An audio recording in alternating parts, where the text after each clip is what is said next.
Or Casper here. Yeah, yeah. They put my name. These brackets. Read. They would call it, Yeah, right, I'm watching. 10 minutes in the. There from over. Next me up. I'm the financial services. Yeah, chief financial officer. So you can see on the. Okay, so you know my job. Well, I have sympathy and. There we go. Try not to make any movements at all. Yeah. Yeah, those are pretty good. Yeah, we'll just give it a real break for a while. Once it's just, we have a meeting tomorrow with the other strong. So come up here with anyway. Yeah. She'll we'd stay. That's what you were talking about. That's a local government. Yeah, working right if I'm the first one here. You are.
Pre-meeting to start. Great. Switch. Agenda here. It would appear that the first up for the work session is the Health Department funding request. Thank you, Mayor. Acting fill-in city manager, would you like to tee this proposal up for us, please? Thank you, Mr. Mayor. So, the health department came and spoke to council back on the 21st at a pre-meeting. At that time, they had requested a 10% increase in the funding that, the city provides to the health department annually. So over the course of the last 4 years, the city has been providing about $575,000 every year. So it's been status quo. We haven't changed that over time. So if we look at, the health department actually provides a statement of operations for their, I'm assuming for their board, that kind of tells the financial condition of where they're at. So if we look back in time, the health department has actually been generating more revenue than they have expense for quite a few years. So if we look at fiscal year 21, they generated $1 million more in revenue than expense. In fiscal year 22, it was $822,000 more in revenue than expense. In fiscal year 23, it was $438,000 more in revenue than expense. So consistently year over year, they have been generating more revenue than expense. So all of that money that they receive over and above what their expenditures are would go into their reserves or fund balance to use at a later time. So for this fiscal year, for fiscal year 24 through April, they are looking at potentially having $214,000 of revenue above expense. When I spoke with Ms. Kinder about that, she had said that there were some programs that they had which are not meeting their revenue requirements. So they were planning on using that money for those programs. So we would expect, though, that they would still continue to have revenue continuing to come in through the end of the fiscal year. So at the time that I met with Ms. Kinder back before she came to council, my suggestion to her, and it would be my recommendation, is that instead of requesting the additional funding currently for their budget, that they wait and come back sometime in the spring. If there's something that their revenues are truly not going to meet their expenditure requirements, they come back and ask for the increase at that time. Currently, their budget is showing less revenue than they expected for this fiscal year in their fiscal year 25 budget. However, when I spoke with her and Mr. Cometto, they said that they really have a good handle on what their expenses are. They really don't have a good handle on what their revenues are going to be until they get a little bit further toward the fiscal year. So again, it's a challenge to figure out whether they're going to meet their budget or not. But my recommendation again would be to leave the budget as it is currently, and if they are finding an imminent need more funding, to come back and ask for that in the spring. Thank you. Right? Just a couple questions. Joe, I guess I kind of understand what you're trying to say about waiting to the spring. So if they're gonna come back and needing money, what would be the difference if we just said, okay, now, as versus spring? Is you just want to watch where they're gonna go and what they are with revenue and so forth? Is that really the idea about waiting to see, kind of watch and wait? Thank you for that question, Counselor. The reason for waiting is because it doesn't make sense to me to provide additional funding if they truly don't need it. So the city can always use money on our programs versus providing it to the health department if they're going to be in a surplus situation anyway. Okay. Is 10% follow-up, sorry. Is 10% a standard, upgrade to as far as funding towards something that we try? I mean, they do quite a bit for the city and the county, but they do quite a bit for us in the city. Is 10% too much to ask for? Or do you feel like it's something that would overburden the city if we did give them a 10% increase? Great question, Counselor. I do not feel that it would be a burden to the city. It would just divert money from things which we could potentially be doing with that money to the health department. Okay. The amount that they're asking for is not, in the general scheme of things, a significant amount of money. So they're looking at less than $60,000. Per year. It would be an increase that I'm assuming would continue forward. Thank you. Jai. Thanks. I have two questions. I guess I can start with one at a time. So I was just noting so the revenue has obviously been decreasing in that relatively high revenue number. I assume, I mean, it was aligned with the pandemic, and so I assume it's associated with certain funding that was coming in around that time. Is that assumption correct? I believe that assumption is correct. Yeah. They were receiving quite a bit of funding through grants and that type of thing for pandemic related Right. Concerns. Okay, and so maybe that's why we're starting to now see that decline. Thank you. I just was trying to kind of wrap my head around the context there.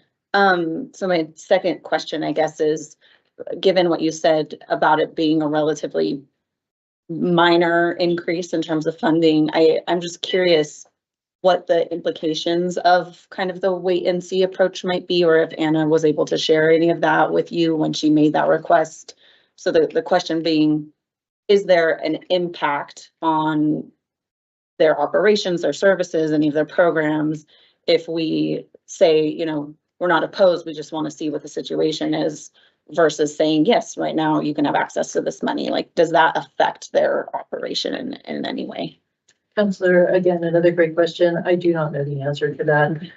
Typically, governments, when they budget for things, you have a lot of money at the beginning of the year, and it's usually toward the end of the year when you're running out of money. It's not typically a cash flow issue. It's typically a budgetary spending of money. So that was kind of my thought behind the wait and see. Typically, in the beginning of a budget year, there's plenty of money to be spent.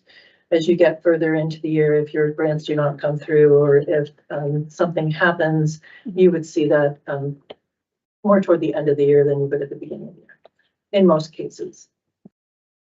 I have a follow-up with all of you. Go ahead. You sure? Yeah. No? I haven't seen any other hands yet. Okay. You're on a roll. Keep Well, on going. I guess that I'm just curious then what our timeline is in terms of this request.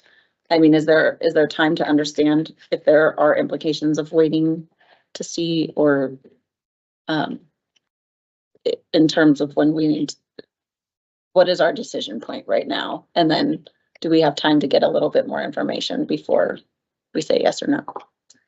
Mayor, Councilor, so if council were to determine that they wanted to do this increase now, we would not change our budget that we're getting ready to approve tonight. We would look at this for budget amendment 1, which would happen in August. And we would add it into that. That would give us enough time to come back and address whatever concerns that you would like. And by the same token, as I guess a follow-up or a comment I would make with regard to that, is basically it's got to be handled through a budget amendment. So what you're really saying is their past record indicates that they're making money as opposed to needing more makeup money. So let's wait instead of putting more money into their savings account, we call reserves in government speak. Instead of putting more money into their savings account, let's hold off, see how their money is going. And if they do truly wind up with a true shortfall, then we could go ahead and make the budget amendment at that time rather than committing right now. Is that basically what you're proposing? Mayor, that is exactly what I'm proposing. Councilor Bond. Thank you, Mayor. So I'm just trying to recall, I don't know if we have it recorded, if it's in the minutes somewhere, if any of the other council members remember. Recall when Anna came to us with her request for that increase in funding, did she provide a rationale at that time? I'm not recalling specifically what her rationale was. I don't recall either. I just remember it being, I mean, what I recall was an emphasis on behavioral health and mental wellness. You're right. So You're right. I don't know programmatically or service wise what that means in terms of the money, but I just know she was saying like this is an issue that we're facing right now and we need to be responsive to it, which I agree with in principle. It's just a matter of, yeah. Specific program. Okay. Councilor Pacheco. Thank you. This is more of a comment. I think kind of where I find in the middle is inflation just is continuing to grow for all organizations all over the place. And I know that city relies heavily on the public health department. And I do think we should wait and watch, but I also think that it would be imperative on our part, especially with the mental health crisis, and they're going to extend out into mental health, that we may need to look at doing that. And I would be supportive of looking at how we could support them with the 10%. So that's kind of my stance right now.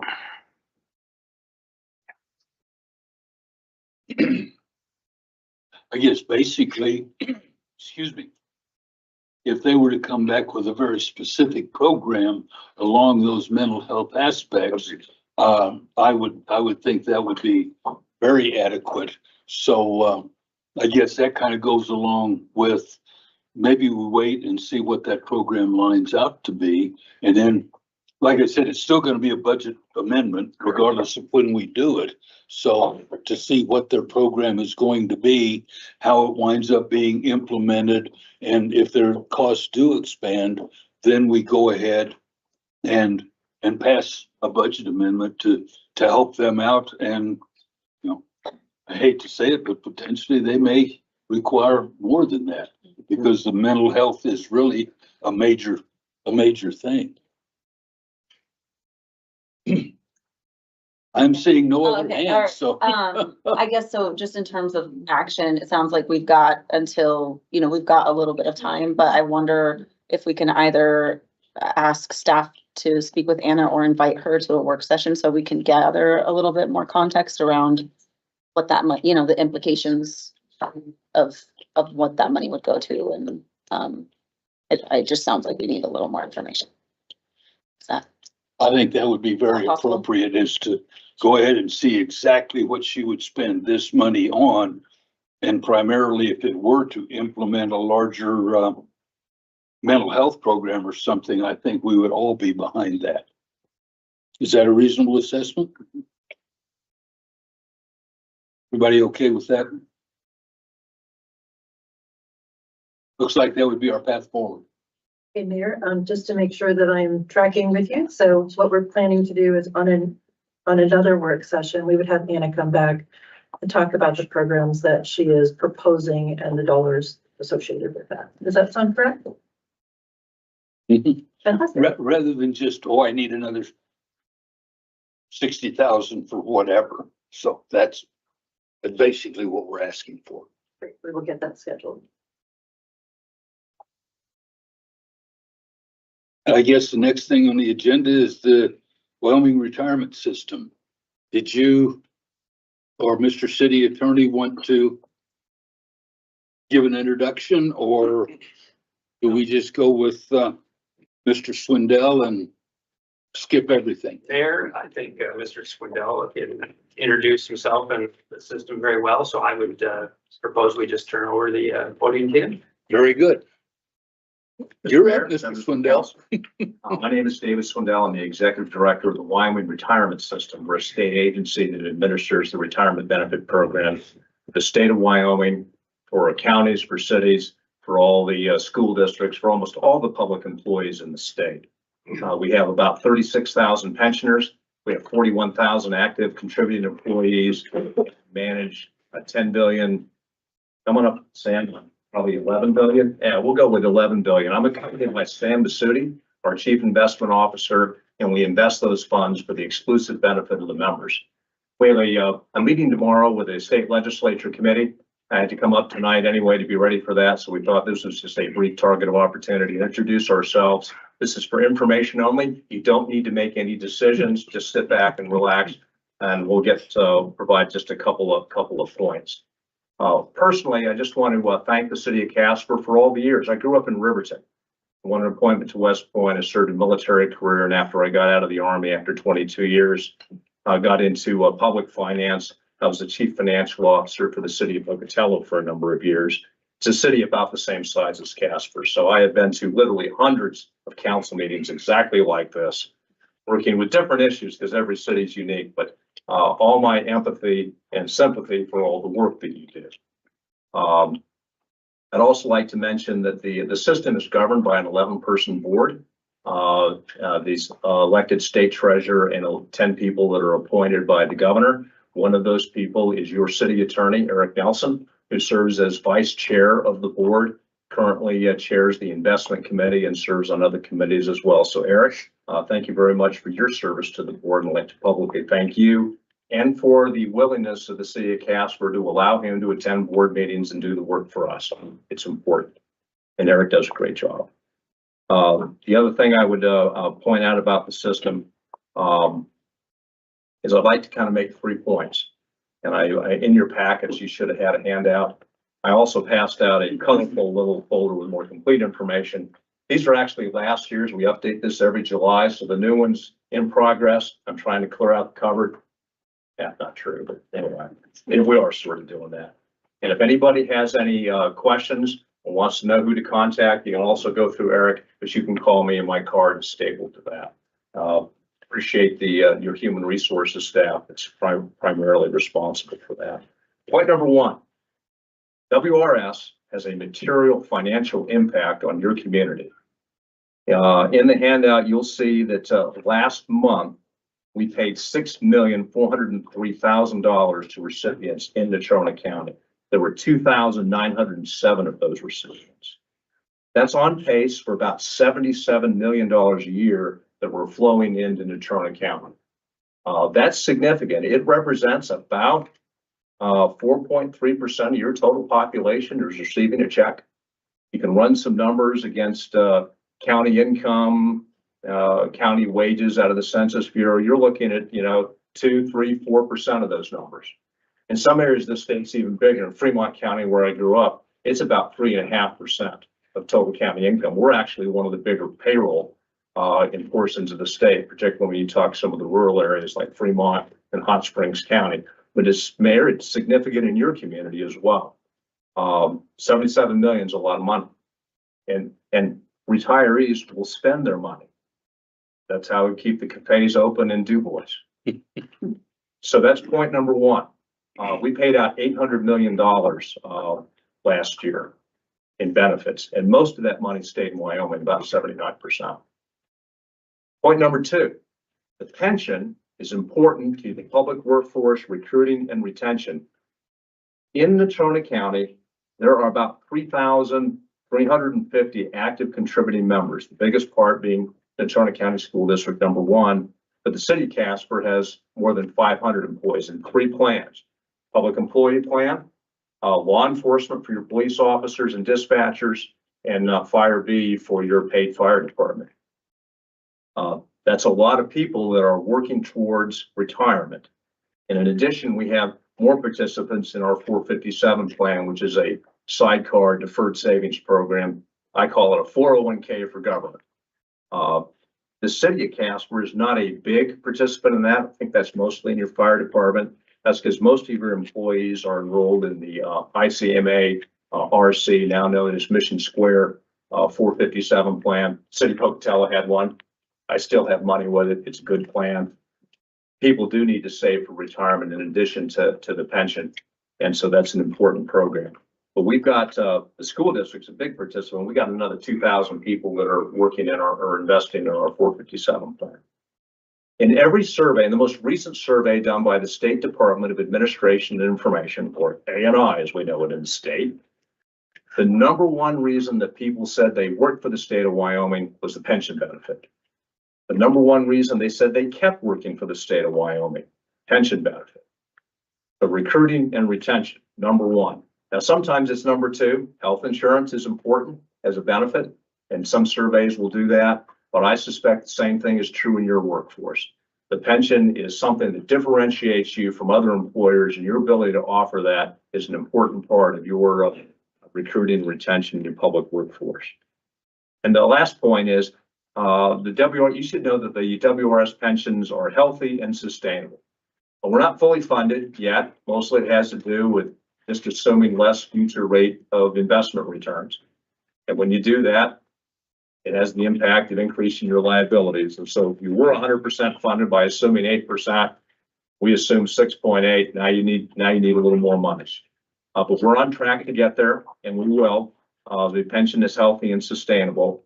And I also wanted to make the point to point out how important Sam is to all this operation and how important Eric's chairmanship of the investment committee is, because in the end, in a properly pre-funded pension, investment earnings will pay roughly 2/3 of the cost of that benefit. Only 1/3 will come in contributions from either the employer or the employee.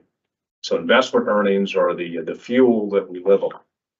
And so it's important to have a good investment operation. And that is what we're going to talk to the Capital and Finance Committee tomorrow morning. They asked us for an update on our investment results, and they're pretty good. We earned 13.84% last year, beat peers, beat our benchmark. And I think we're going to brief them on our 31 March numbers, but these are equally good. So, Mr. Mayor, that's my presentation to you. I appreciate everything the City of Casper does and the work that this council and you do on behalf of your community. And I'll conclude my remarks and stand for any questions. Questions? No question, but I just wanted to say as a longtime contributor to the retirement system and now a beneficiary of the system, I appreciate everything you do, Mr. Swindell, and Eric, for what you do and your staff too, Mr. Swindell. Well, we appreciate that. Thank That's you what so we're here for. Numbers are the mission. Anybody else comment, questions? Thank you. We appreciate it. I wish you a good Appreciate the meeting update. tonight, and hopefully, the issues will go smooth, and I'm glad I don't have to deal with them anymore. Thanks, sir. So next would be the agenda review. Do you have anything? Thank you, Mr. Mayor. I do not. Does anybody around the table have anything for the agenda review?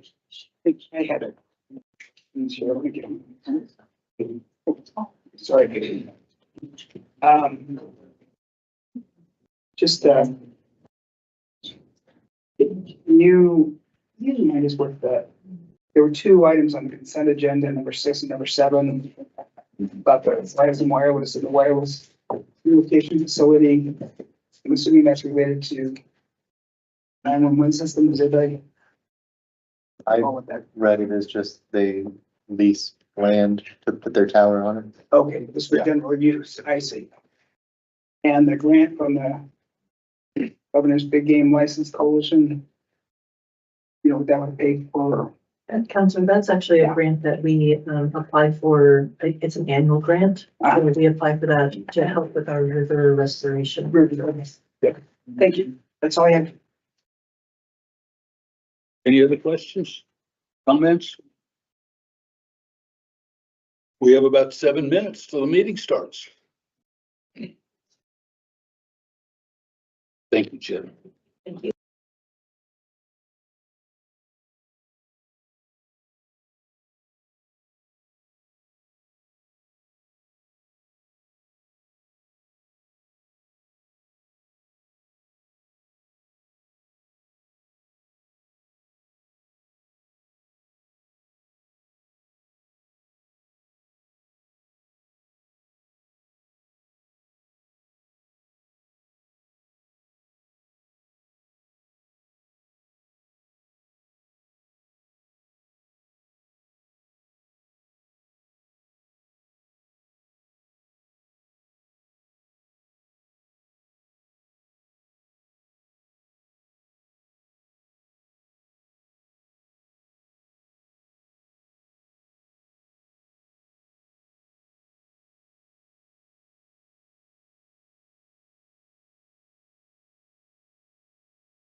Before we begin this evening, I would like to remind everyone to silence their cell phones. Council meetings are live streamed on the city's YouTube channel. I now call the June 18th, 2024 regular council meeting to order. The chair would entertain a motion to, by minute action, excuse the absence of Councilors Pollak, Jensen, and Engelbrechtsen. So moved.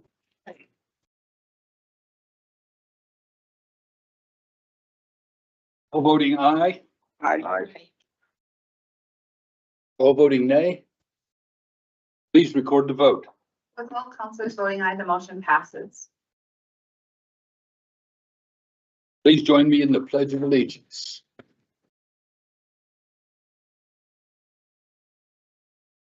I pledge allegiance to the flag of the United States of America and to the republic for which it stands, one nation under God, indivisible, with liberty and justice for all.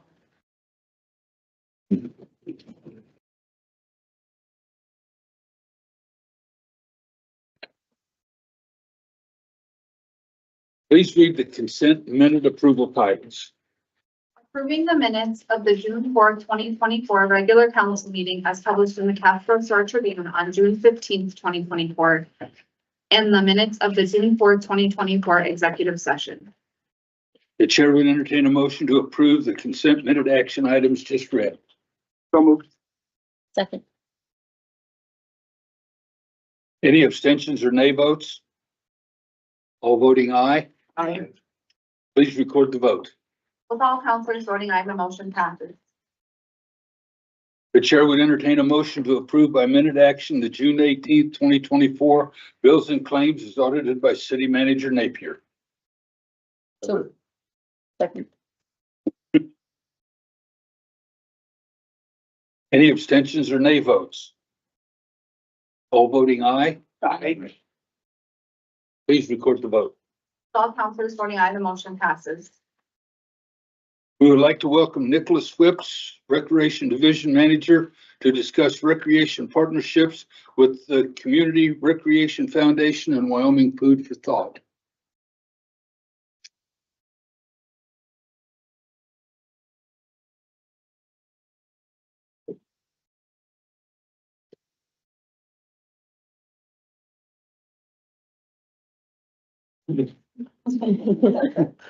Mr. Mayor, councilors, I just want to first say how absolutely fortunate and one of the most best things about my job is getting to be able to work day in, day out with game changers like these individuals before you. And it's very, very awesome that we get to have a bright spot to talk about some of the impact they're making in our community. I've got some prepared thoughts, and then they're going to come up and talk about what they're doing. But thank you for allowing us to highlight what we're doing here.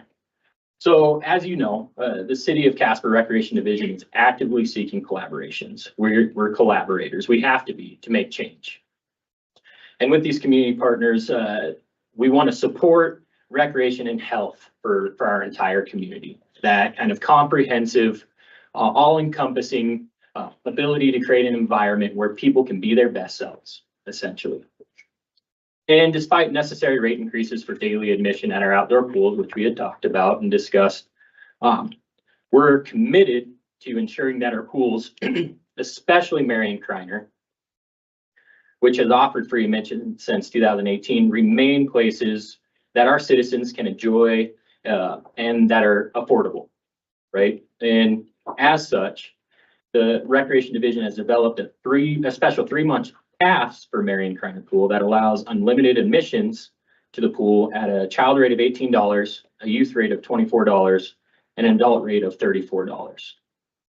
With that, this special members will only be able to use it at Marion Kreiner. In addition, through a decades-long partnership with the Community Recreation Foundation, which Tiffany Funk is a representative there. We talked about the Community Recreation Foundation and the scholarships that they offer to our community. If individuals qualify for those scholarships, the rate, the $18, $24, and $34, they would have 75% additional price decrease to use Marion Kreiner Pool. through our collaboration with CRF. In addition, we're striving to create a holistic environment where potentially food insecure youth can have their needs met. As such, in an exciting new collaboration and an MOU, we've established with the Wyoming Food for Thought Project, which Brandy Teague here is the representative for that organization. Marion Kreiner is now a drop-off location for the summer food bag program, meaning that summer food bags will be delivered weekly to Marion Kreiner. And those food insecure youth can come recreate and then also be able to acquire some of those essential needs that they might not have otherwise. And the city would like to recognize Wyoming Food for Thought Project and the Community Recreation Foundation for their valued partnerships and their service to our community. Through these and other collaborative programs, the city is better able to serve all the needs of our community. And at this time, I'd like to invite the representatives of these agencies to say a few words about their organizations and partnerships. So, Brandy, do you want to come up first? Hi, thank you for the opportunity to speak to all of you today. As he said, I'm Brandy. I'm with Wyoming Food for Thought Project. I'm going to share a little bit about the impact our weekend food bag programs had, and then just a brief overview of our other programs. Our primary focus is ensuring that the children in our community have consistent access to food. During the 2023-2024 school year, we served an average of 750 kiddos for the whole school year, and we provided them with it was 25,961 food bags. That includes bags for just the weekends, and then also, bigger boxes for like spring break and Christmas break and those things. This program is essential in filling the gap for children who may not have access to consistent meals during weekends and school breaks. In addition to our school year efforts, our summer feeding program is currently serving 550 children, which is a huge jump from last summer, which was around 300. So that's been a pretty heavy lift because it's home deliveries and all kinds of things. So this program is crucial in ensuring that children continue to receive nutritious meals even when school is not in session. Beyond our weekend food bags, we also offer other initiatives aimed at addressing food insecurity and promoting self-sufficiency within the community. Those are our community garden. The main one is in James Reeve, which is also in North Casper, and that provides free produce to individuals in need. And then it also offers a therapeutic space for individuals to volunteer in the garden space, help out. And then it also offers educational opportunities for garden to table workshops for children and adults. We have a Food for Thought pantry. And so that's just a free pantry that offers mostly our families that utilize the weekend food bag program, the opportunity to come in and get staple items such as noodles, rice, beans, and then fresher produce, because with our weekend food bags, with the delivery system that we use, it's very challenging to offer them those fresher items. It's mostly shelf stable. And then lastly, our shared commercial kitchen. It's a licensed commercial kitchen where small food businesses can grow. And so they can come use their shared resources and things at a cheaper cost to rent our space and get their business off the ground. And so, we are committed to our mission in creating a local solution to hunger, ensuring that everyone, especially children, has direct and equitable access to food all year round. We are excited to extend our reach through the new partnership with the City of Casper Recreation Division. Thank you. Thank you. Good evening. So I just have kind of some quick comments about the Casper Community Recreation Foundation. So I've had the privilege to serve on the board for 10 years or over 10 years. And so our main focus is just to make sure that youth of Casper and the surrounding area, as well as seniors, have the ability to take part in activities that the Recreation Center puts on. So we'll offer scholarships for that's the summer program, their summer camp program. we'll offer scholarships for the pools in the summer and the rec center, aquatic center. Any of the activities that they have going on. And in addition to that, we also host or sponsor some free events. Our most recent one was the free kids fishing day at Yesness Park. So kids under 14 were able to go and fish along with fishing poles. Did they get fishing poles this year?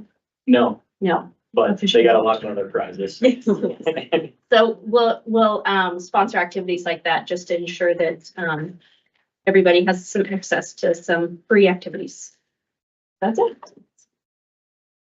And then just one other thing I want to mention, Edwin Lewis, our aquatic supervisor, has just been boots on the ground spearheading this effort. And without his efforts, a lot of this, would not happen. And we're going to continue to collaborate and grow. But yeah, we so appreciate the time and the opportunity to kind of showcase what we have going on. Anybody have any questions? Nope. Oh, go ahead. I don't have a question. I just want to say thank you, all of you, for everything you're doing for the community and especially for thinking of the kiddos who already aren't heard and especially those who, don't have access to all of the things that we want all of our kids in the community to be able to enjoy. So thank you so much. And we're better for your presence here.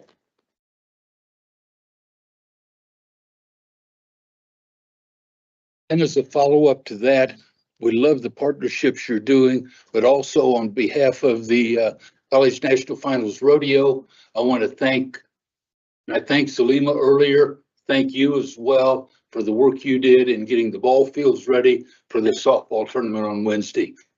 Everything seemed to have gone off without a hitch. So I want to give you a thank you on their behalf as well. We appreciate that and everything your Parks Department does. Thank you. Thank you.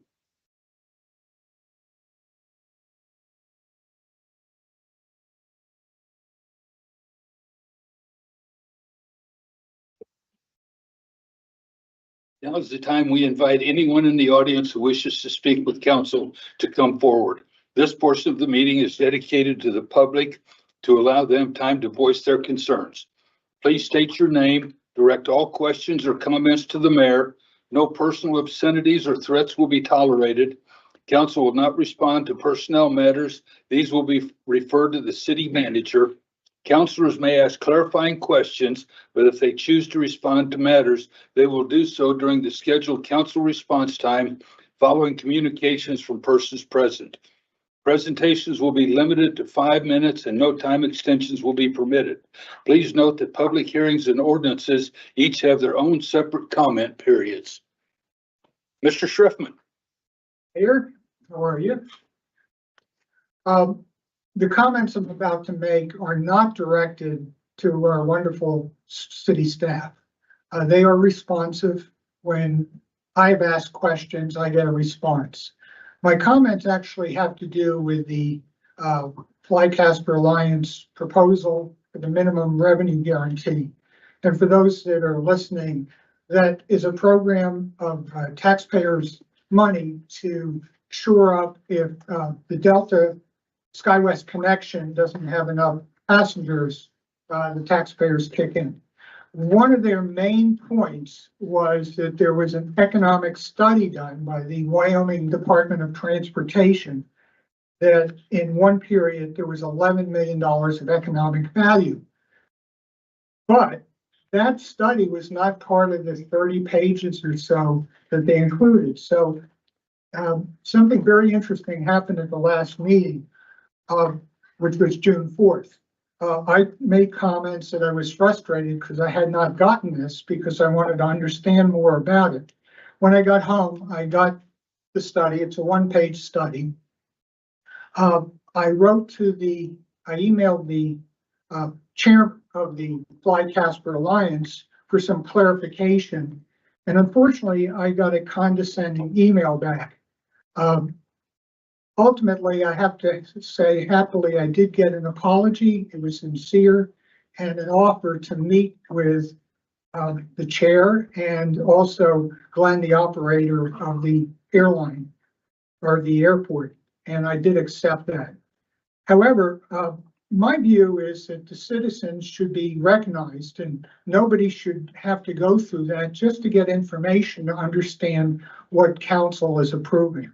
By the way, the $11 million, it is an estimate. That period, the state and the county came up with $1 million.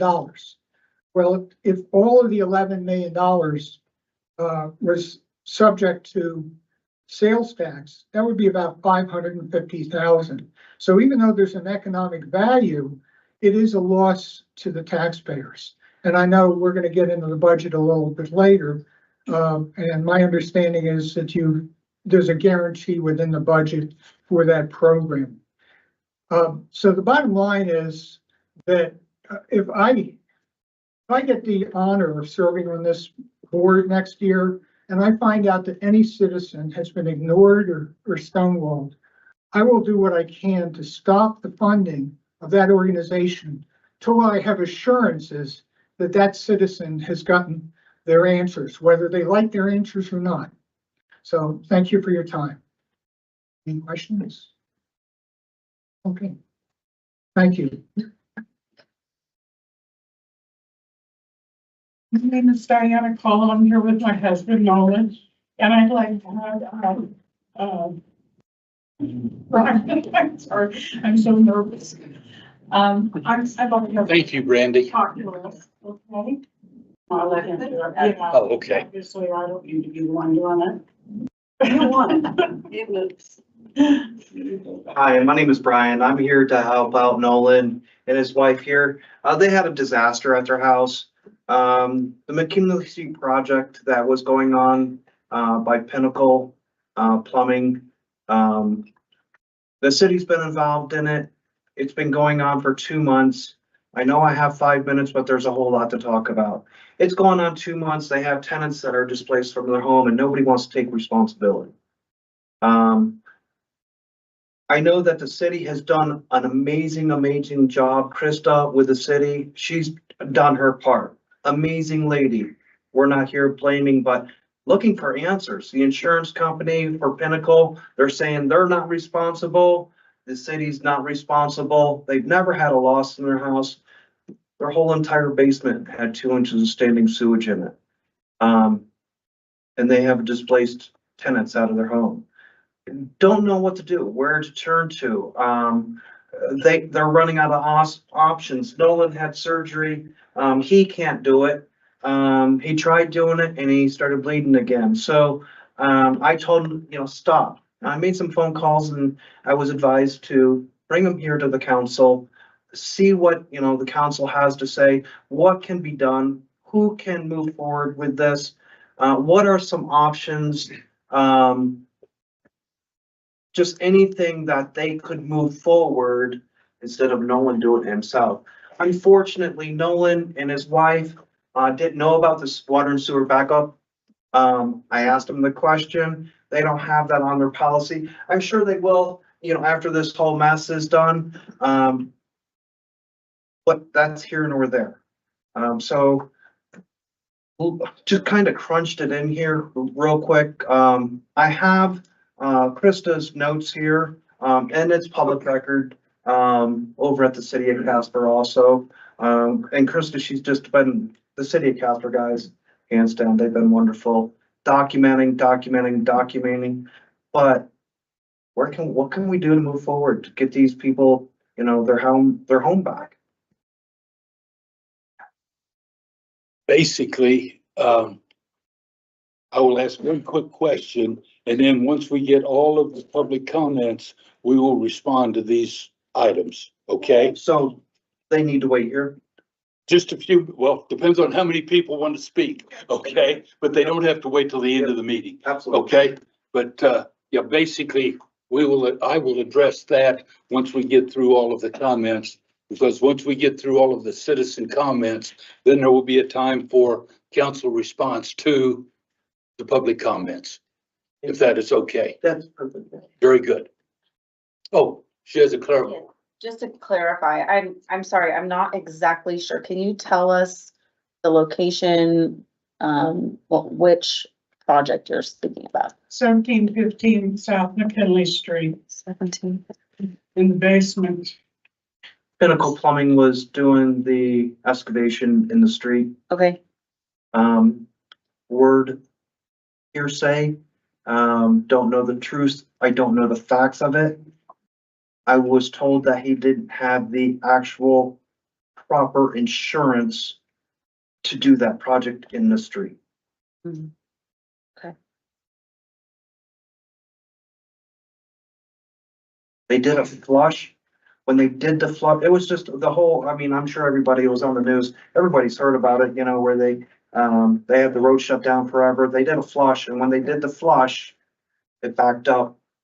They had a collapse. When the collapse happened, it crushed this main city line. They're saying that, no, they didn't, cause the problem.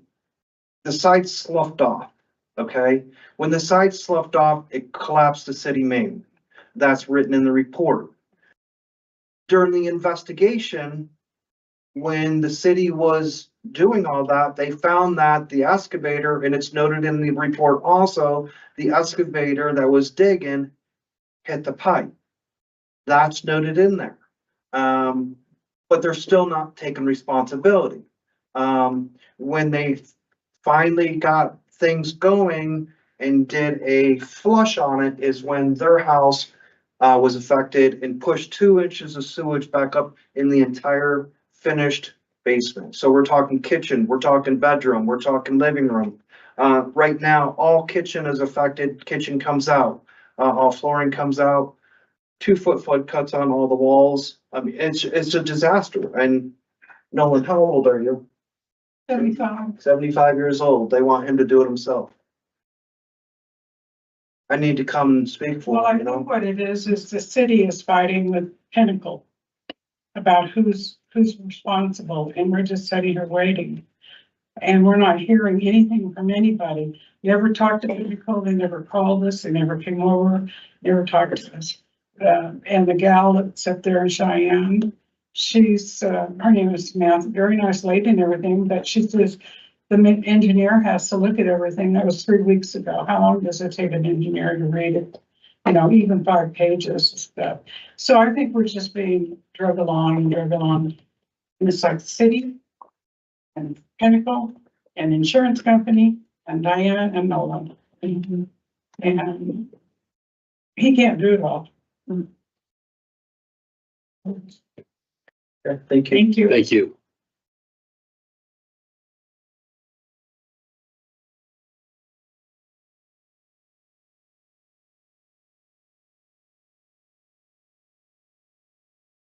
Hello, my name is Brittany Tanner, and I wanted to come and just appreciate the opportunity to speak tonight.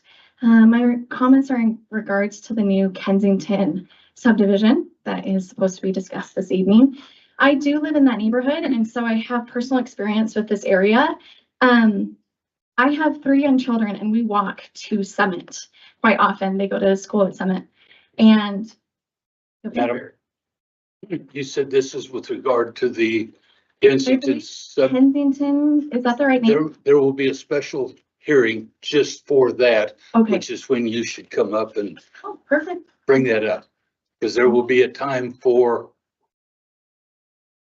Oh, so wait, is what you're saying. if you don't mind. If you don't mind. Yes. But you will be heard. Okay. You bet. Is there anybody else who wishes to speak to council on something that is not on the public hearing agenda tonight?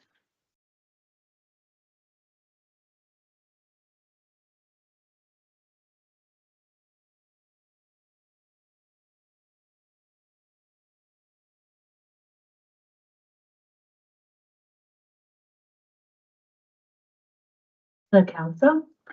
Amy Fleming, Executive Director of the Casper Senior Center, and I'm just here to make an announcement.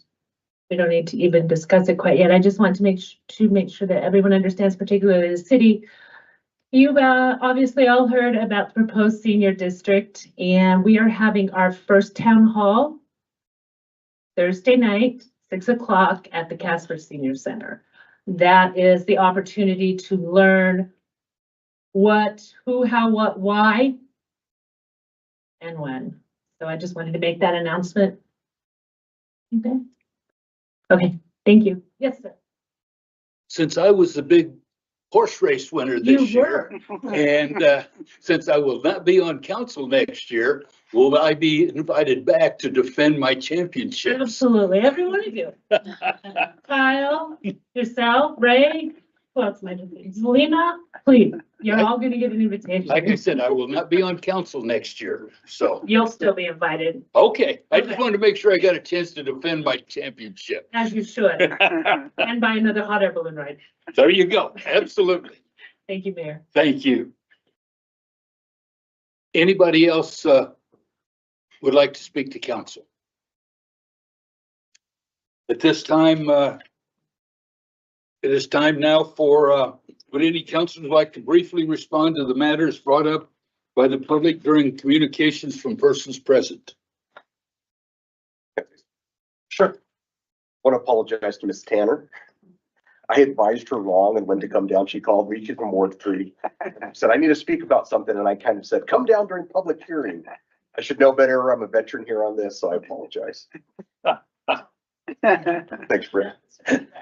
She still gave you her love. Okay. The one thing I would mention is, Mr. City Attorney, can you address the issue with the sewer? And where we stand and where things stand with that? Absolutely. Thank you, Mayor, Council. So I was recently made aware of what is going on. I met with staff actually earlier this afternoon. I'm in the process of compiling information. I'm a little bit late coming to the party on that. Just to be clear, Pinnacle, this was not a city project. It was a private contractor that was excavating in the city right of way. I won't go into a lot of the details because frankly, Mayor, Council, this could result in litigation and involving the city as well. So I don't want to speak too much at this point, but am in the process of gathering information. I would welcome these folks to reach out to me and provide any information that they may have. I was aware of the public records request, so I believe this afternoon I received what we produced to you all. Yeah, in very short order, I will have that sorted out and kind of know a path forward. So would welcome the contact. Do you have a phone number that they could contact you with? We need a business card. We may have a business card. Yeah. Oh, that was then call. See, I probably didn't bring. Just write it on a $20 bill. Yeah. You'll be following us. So do you have any time, time that you're looking at? I mean, what are they trying to, how can we get the tenants back into the home? Yeah, Mr. Mayor, so just to briefly, so just to be clear, I can't, as city attorney, represent them in a legal capacity. Absolutely. But I will say that what I've discussed with staff, that there has been a certain level of non-responsiveness. And so until I know more fully the facts surrounding it, we will be hopefully taking some measures to get additional response. I understand that they suffered the brunt of this sewage backup. My understanding from talking to staff is there's still some damages to our city right of way that have not been fully addressed. Hence, the potential for litigation on the city's standpoint. Be working with our building official, looking at the permit aspect of it. Again, I became aware of this about 3 hours ago. So, not a lot substantively I can share at this point, but I can commit to certainly reaching out and getting, if you can call in a day or two, then I can let you know where we're at. Call that number or you're gonna call? Yes, ma'am. If you have a number you can give me, I'm happy to reach out as well. So. Yeah. 07 307 234 6464. That's a landline. Got it. You're gonna text me, I have another one. I'll call. I am. Thank you so much. Nolan is their last, or excuse me, Cole. oh, Yes, sorry. Cole is like- Got it. So, Mayor, would you advise them, they're antsy, they want to get their tenants back in. I'm trying to tell them, just hold off. No, like I said, no one, he had surgery. I mean, holding off maybe another week, maybe? I should not be in a position to give advice at this point. My advice to them would be to potentially visit with an outside attorney and see what his recommendations would be, and to potentially figure out a path forward from that standpoint. Okay, so we need an attorney. I hate, you're never supposed to get an attorney involved in anything, okay? But I understand where you are. I know what I would do, but if I tell you what to do and something goes awry, then I become liable, and I don't really want to be in that position from a personal standpoint.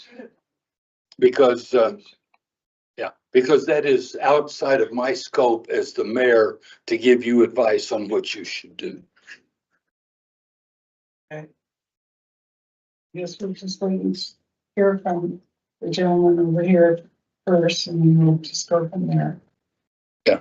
Thank you. You This bet. guy right here, he's worth $1 million. He's been right there with us the whole time. You bet. Councilor Pacheco had something that he would like to mention. Hi, how are you? I'm sorry you're having to go through this, but I want to just be on record that the reason I ran for council was to help people. And I'm really sorry that Pinnacle has left you out to dry, and I hope Pinnacle hears this. Because I can say this from this dais, that's unacceptable, and as city council is here to represent our constituents. It's bad form, it's irresponsible, and it's immoral. So I apologize for that from the city of Casper in that sense. So, you didn't need to do so that at all. we'll continue to do what we can. Yeah, so I'm so sorry. And I know that Eric, who's a fine attorney for us, will do whatever he can within their power to help out. Thank you. Mind if I call you and give you some more of the? Absolutely. Great. Because I was actually more there than there during the whole process outside the house. Okay, yeah, so please feel free to call. It really just sounds like it's between the city and Pinnacle, and we're stuck in the middle. Yeah. And we're just trying to find where to go, because it's already been 2 months, It doesn't get any riper in there, I'm telling you that.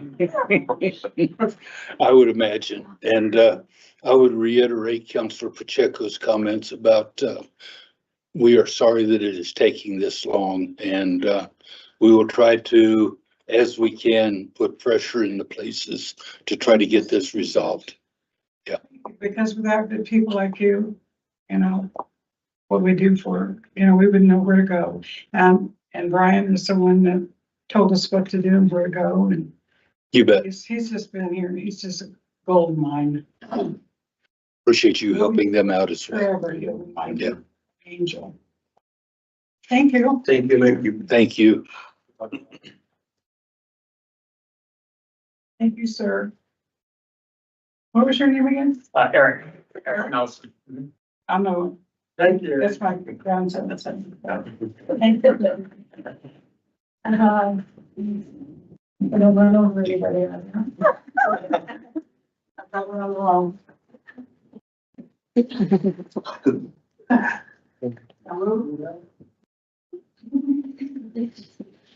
I'm gonna go visit with him.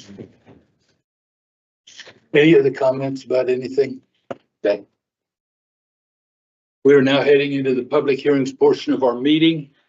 Council will now hold 5 public hearings. For each of the public hearings, public comments are limited to 5 minutes, and no duplication of speakers will be allowed.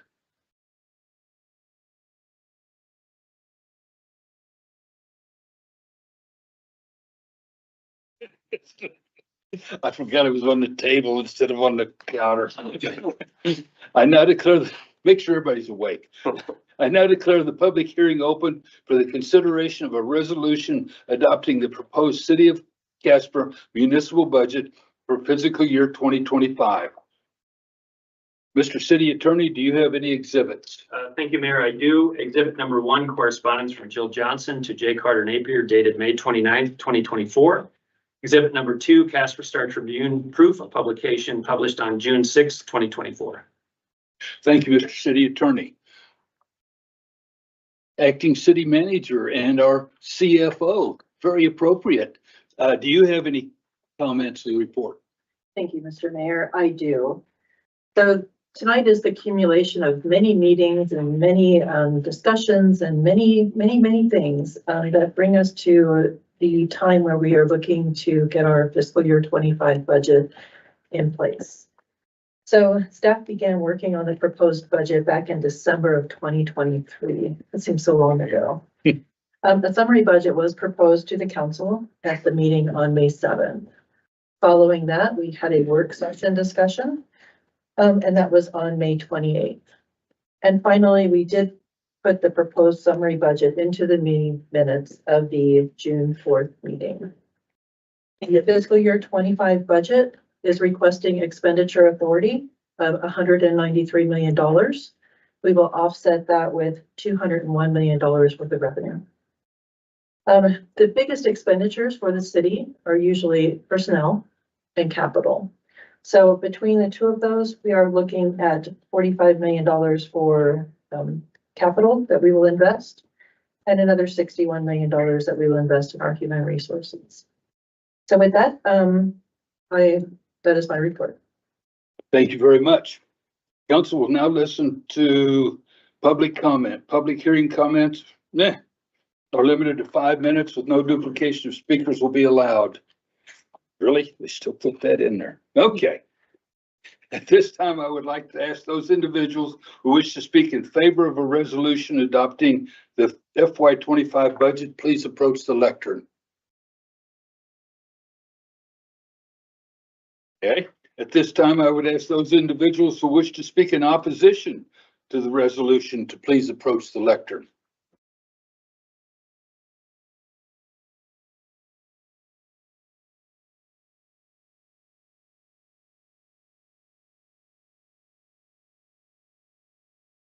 Mr. Schreiber. I'm not totally in opposition, but I want to make a few comments. First of all, I guess it's statute that this public hearing, I think it's the first one, and we're only 12 days away from the fiscal year. So if this is something the legislature did, I would suggest to them to make the public hearings a little bit earlier, because citizens may have some good suggestions and may want to revise some of the items. $193 million comes over $3,000 a person. It's a lot of money. There's a lot of great things that the city is doing. You presented to a work session of county commissioners to have an additional 1% sales tax. That would be additional to the $193 million budget. And some of those items are capital budget. There was a big discussion of Metro. And I just want to point out, sitting and listening to the work session today, if the county commissioners approve having that on the ballot for citizens of Casper only, and let's say one of the items is replacing Metro, and my understanding is $7 million to do that. That delays us probably until next year to do the planning and that kind of thing, as opposed to maybe finding some way to include it in the current budget. I've been told that the state of Pennsylvania is holding $27 billion of taxpayer money for a rainy day. If that's correct, that's 3 times the budget. I was an auditor for the state of Pennsylvania. I've never heard of a rainy day fund being more than 10 or 20% of an annual budget. Maybe we need to rescue some of that money for some of these immediate needs in these projects. Back in 21, there was a special purpose tax, and that's actually what it's called. The language said, shall Natrona County be authorized to adopt and cause to be imposed a 1% specific purpose. I was opposed to this at first, but full disclosure, I ended up voting for it. It didn't pass, but it was very specific for two very necessary projects, one being the water project up in Midwest and the other to repair the street here in town, Midwest Avenue. This is a way, I believe, and I've mentioned this before at council, this is the way that it should be on the ballot. I am opposed to having a menu of items because that's can be horse trading. You know, one group wants this and another group wants that, and they get together and the taxpayers pay for it. The commissioners today had some very interesting questions that you were there, Mayor, and they had some really interesting questions about people that are not residents of Casper, but have Casper zip codes, and there was a back and forth on that. So I don't know what they decided tonight because their meeting was at 5:30. But if they do approve it, I would suggest you do it like it was done in 2021. You are the council. You need to determine what our priorities are. And if it's not approved or voters don't approve it, you need to amend the budget to prioritize those items like Metro, like the fire station. So I thank you for your time and be glad to answer any questions. Question? Okay, Thank you, Mr. Shipman. thank you. Any other questions, comments, opposition? There being no others to speak for or against the resolution, I now declare the public hearing closed. That a little better? Please read the resolution by title only. Making appropriations of funds to cover expenditures of the city of Casper, Wyoming for the fiscal year of July 1, 2024 to June 30, 2025.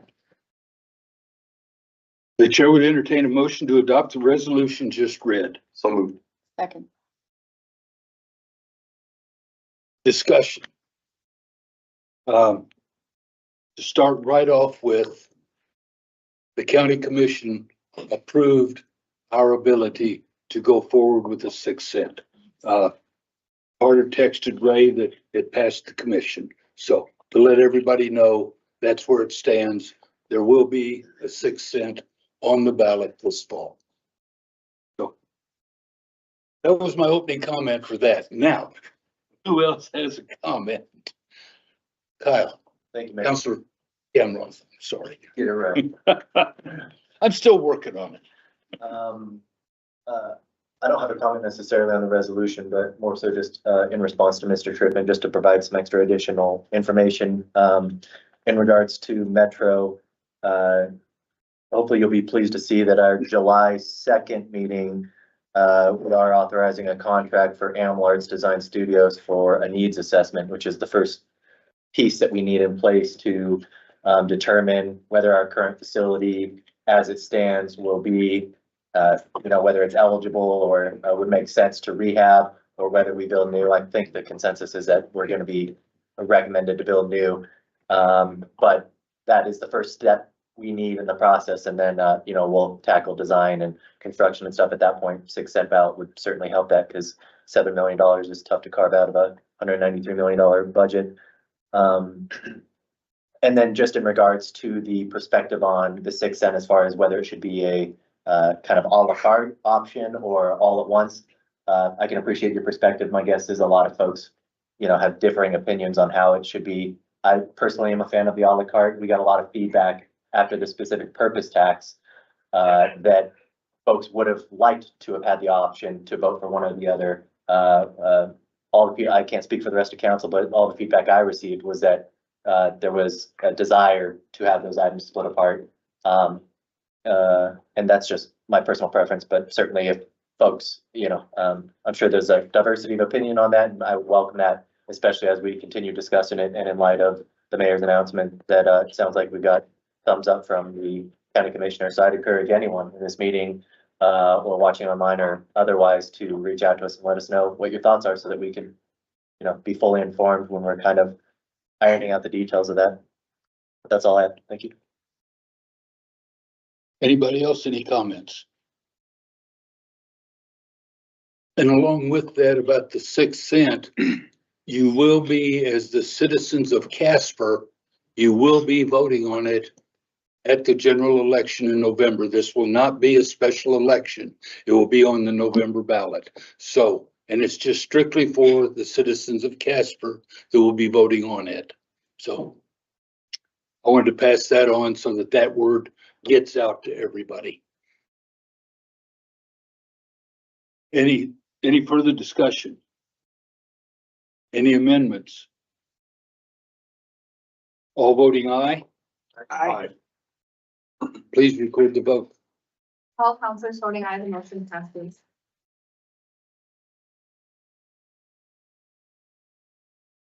I now declare the public hearing open for the consideration of an ordinance approving a zone change for lot 450 and Westwood number 2 addition subdivision. Mr. City Attorney, do you have any exhibits? Thank you, Mayor. I do. Exhibit number 1, correspondence from Liz Becker to J. Carter Napier dated June 12th, 2024.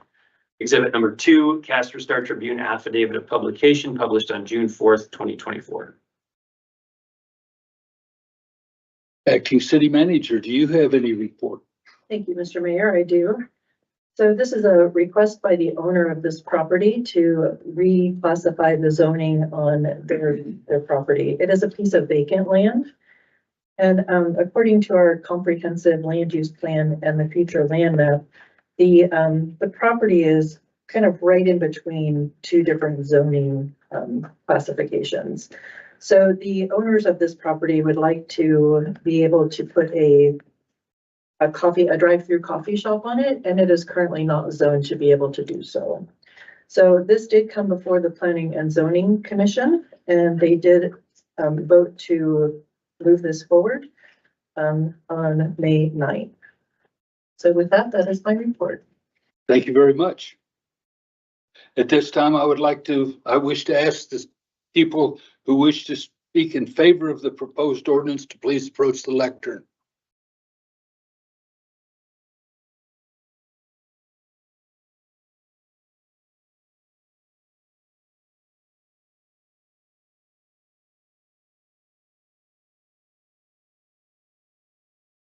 Mayor, Councilman, Matt Galloway, been a minute, I'm actually a little nervous. Been a while since I had to come down here. We are the owners of the property. It's El Marco Lanes and Galloway's Pub. Just to explain a little history on that piece of property. It's basically been used as an entrance. I'm already out of time. I can't feel it. An entrance and an exit into our commercial buildings literally since it's existed. We have received the endorsement of the immediate neighbor. He came to zoning. He had just a couple concerns. One was he wanted to make sure, at the time, it's a coffee shop, so it's not gonna get open terribly late by any means. He also wanted to make sure that when the construction's done, that it doesn't flood into him, that we're addressing that when it rains, it doesn't go down to his property, and that will be addressed as well. More clarification as to regards to what we want to do with it, is we would be the leaseors. This young lady right here, and her family are going to be doing the coffee shop. I'll let them explain a little bit more about that because I am not in the coffee business, so I'm not here to pretend that I know anything about it. Played that game a few years back and won't do it again.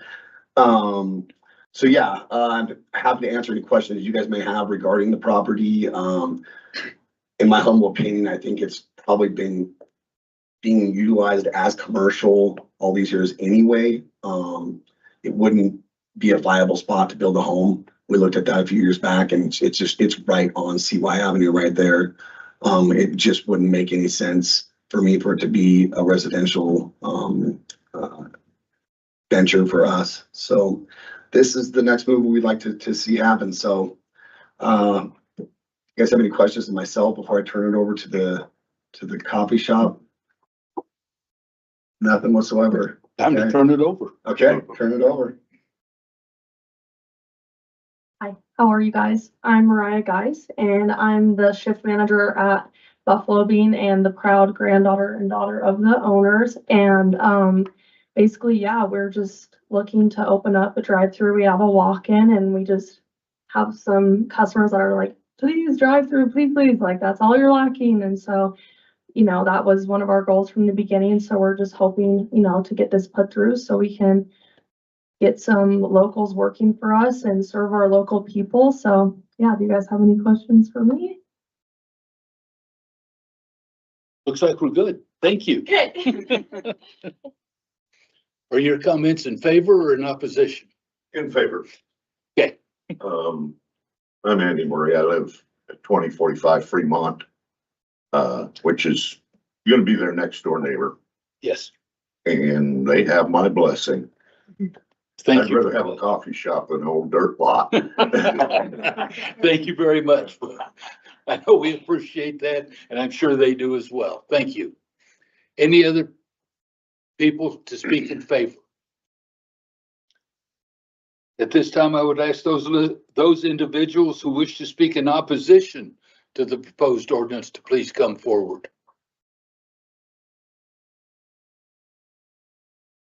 There being no others to speak for or against the proposed ordinance, I now declare the public hearing closed. Please read the ordinance by title only. Ordinance approving a zone change, to block 450 Westwood Number 2 Addition subdivision in the city of Casper, Wyoming. The chair would entertain a motion to approve on first reading the ordinance just read.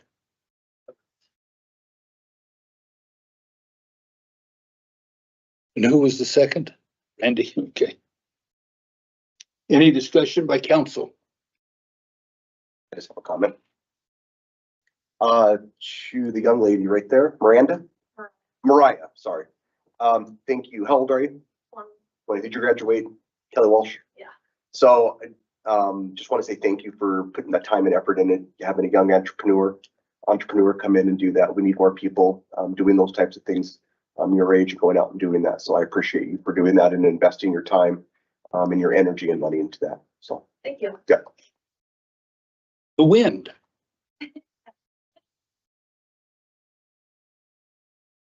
Any further discussion? Amendments? Abstentions or nay votes? All voting aye? Aye. Please record the vote. All councilors voting aye, the motion passes.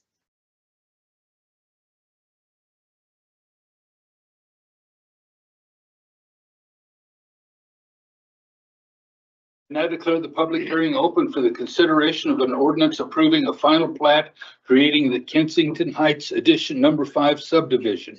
Mr. City Attorney, do you have any exhibits? Thank you, Mayor. I do. Exhibit number 1, correspondence from Liz Becker to J. Carter Napier dated June 12th, 2024.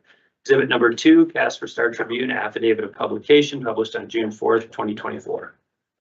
Thank you. Mr. City Manager, Ms. Acting City Manager, do you have a report? Thank you, Mr. Mayor, I do. So, this item, which is currently being discussed, the original subdivision was approved by P&Z back in April of 2022.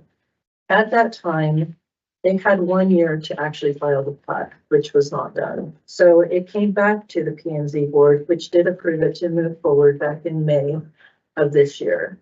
There is one condition that was attached to the application, and that was related to the sidewalk, which is going to be required to be either done by the applicant, or if they choose not to do it, to have the city do it, but they would pay the city to do so. So with that, sir, that is my report. Thank you very much. Council will now listen to public comment. At this time, I would ask those individuals who wish to speak in favor of the proposed ordinance to please approach the lectern. Good evening, Mr. Mayor, Councilman. My name is Lisa Burridge, 259 South Center Street here in Casper. We applied as stated for the plat about a year and a half ago. we were fully approved through planning and zoning and city council. Because of the economic conditions at that time, we chose not to proceed with that plat. We went back to the city and asked if we could just reactivate the plat, but we needed to start over and start over here. So we've been through the planning and zoning. We're here now again asking for approval of the plat. We've always been aware that not everybody is going to be in favor of new subdivisions. We understand that. But we would like to point out and hope that you'll understand that we've complied with all requirements of the city. We've signed the subdivision agreement. We're always very aware of things like traffic. And I know there's going to be some discussion this evening about walking paths and things that might be near the subdivision. So I'm happy to answer any questions, but I would ask for your approval of the plan this evening. Questions, comments? Thank you. Any others that wish to speak in favor of this subdivision?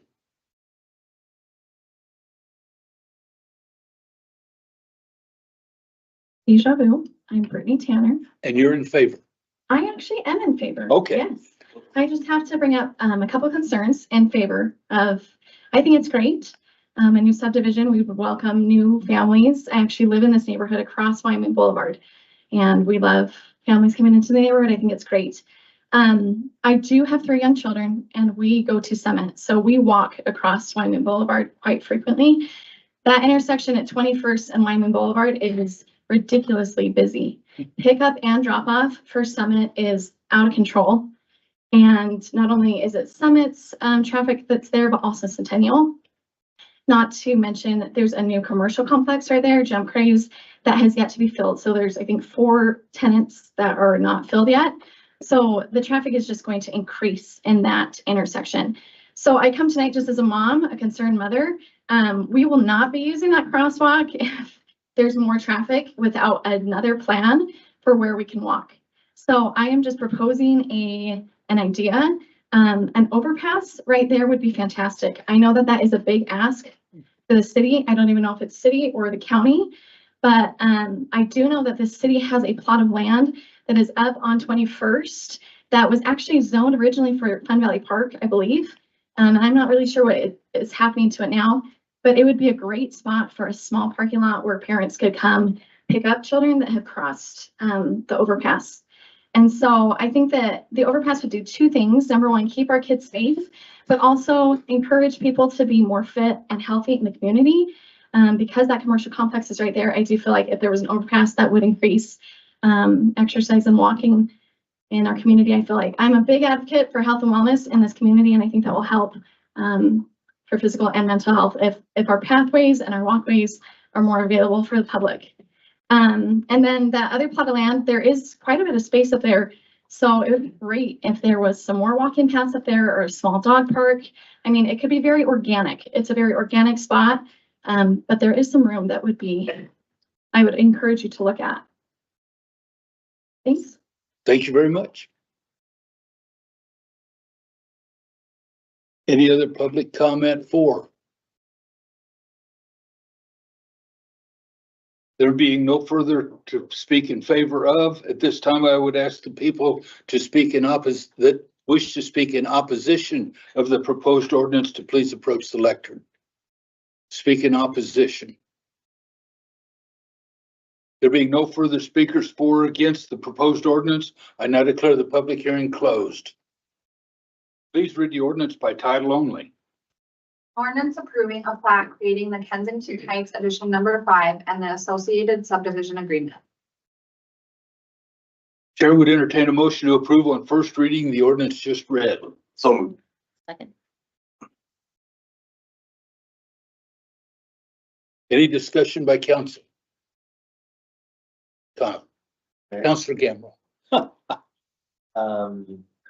I was more so just curious, at what point would our street, I don't know who to direct this to, maybe Tom, if he's around, and maybe one of y'all could answer. At what point does our streets department get engaged in regards to doing the traffic studies for proposed developments, and in regards to, you know, any potential modifications that might need to be made? I guess that's my first question, and then I have a couple follow-up.